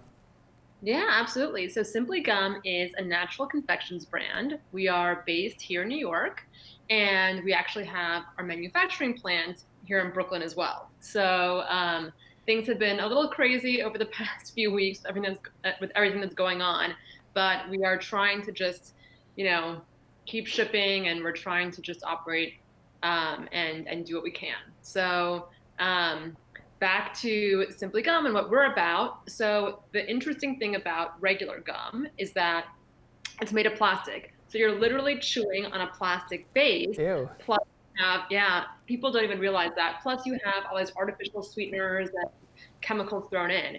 And the FDA actually allows companies to hide the plastic on the label under the term gum base. So it sounds very innocent, but it's actually plastic. So we just talked a little bit about that before when we talked about sorghum, and it's not a gum, and gum base, oh my goodness, it's plastic. It's plastic, and that's why it's not biodegradable. That's why it's bad for the environment. It's bad for your body. And so when I learned that, and when I learned how the gum industry was not transparent at all, it really made me upset. And I started doing a lot of research, and I started mixing up gum batches in my kitchen. And that's how Simply Gum was born. So I put the recipe myself, a natural recipe that instead of plastic uses a tree sap as its base. And that tree sap is called chicle. It's what all gum used to be made of until the large companies switched to plastic. And that's what we use. We don't use any artificial sweeteners, no synthetics. So the gum is biodegradable, and we have beautiful packaging. So it's a wonderful brand. The box is really great. And inside the box, actually, let me show you. We had these little wrapping papers so that when you're done chewing the gum, you can dispose of it in the wrapping paper. The gum itself is like a little nugget, and it looks this way because we're not using any artificial colors or coatings. Oh, it's like a little nug. Yeah, what you're getting is something that's totally natural. And the taste is, I'd say it's, in my opinion, more sophisticated than regular gum. So you don't get that artificial kind of overly sweet burst that regular gum gives you, but it's a more subtle flavor, more elegant. The longer you chew, the more the flavor actually emerges. And speaking of flavor, we actually have a ton of really great flavors. So we have classics like peppermint and cinnamon, but we also have a lot of really unique flavors. For example, we have a gum called the Cleanse, which consists of grapefruit and prickly pear and cayenne. We also have this one, the Boost, which consists of lemongrass, turmeric, and cayenne. So we're starting to experiment with flavor profiles that people typically haven't found in gum. And consumers so far are incredibly receptive. Our peppermint gum is a top-selling gum at Whole Foods nationwide, which we're extremely proud of. And we actually are just launching now the Awaken gum, which is a gum with caffeine. So this is our first. It's been really great to have you on Elevator Talk. I'm sorry to cut you off because I could talk to you about gum all day long. What's your Instagram handle where people can learn a little bit more about these flavors that you're experimenting with? Simply Gum. Awesome. Well, I look forward to catching up with you in the near future and talking more about gum.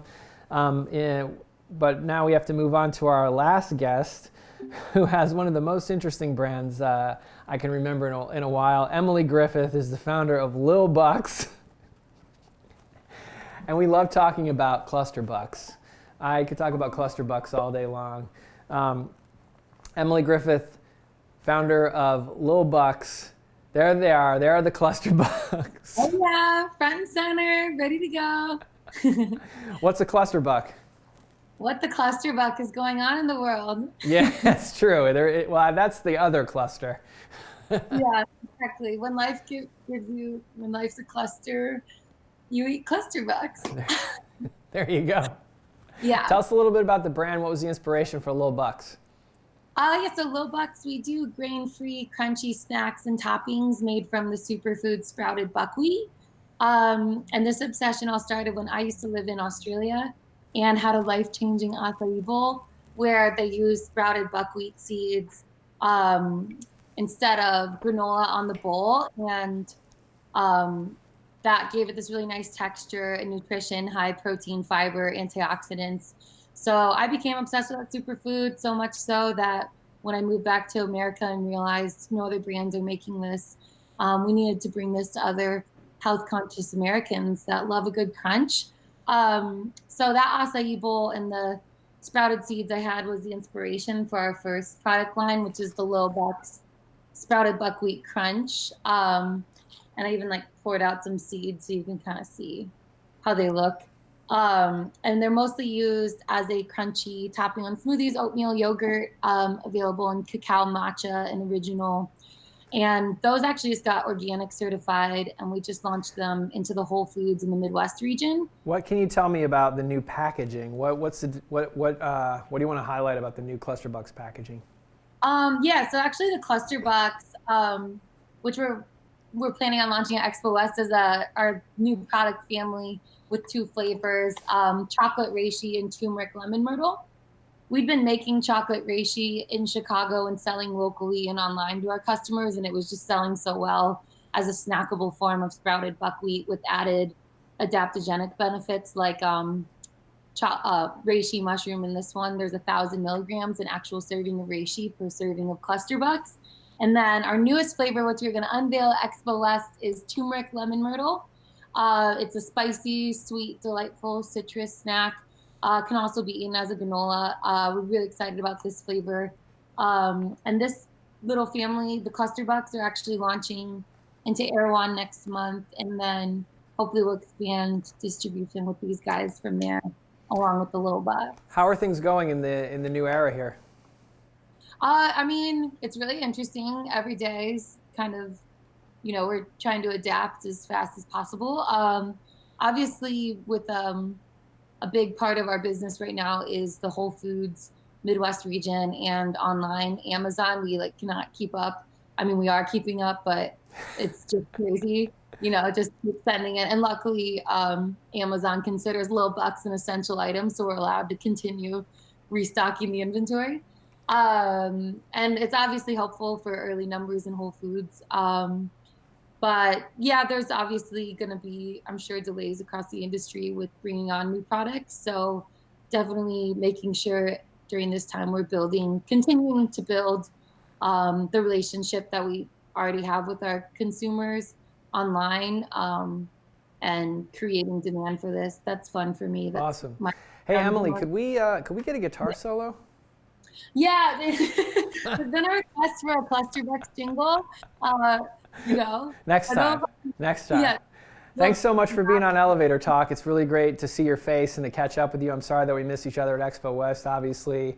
I think you're going to give me a pass this time. Well, yeah. All right.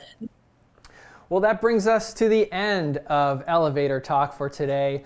On behalf of my co-host, John Craven, I just wanted to say thanks to everybody for joining us on the show. I wanted to say thanks to our tech team, Josh Pratt, Joe Cratchy, and Marshmallow Nate, as well as our producer, Jackie Brugliera.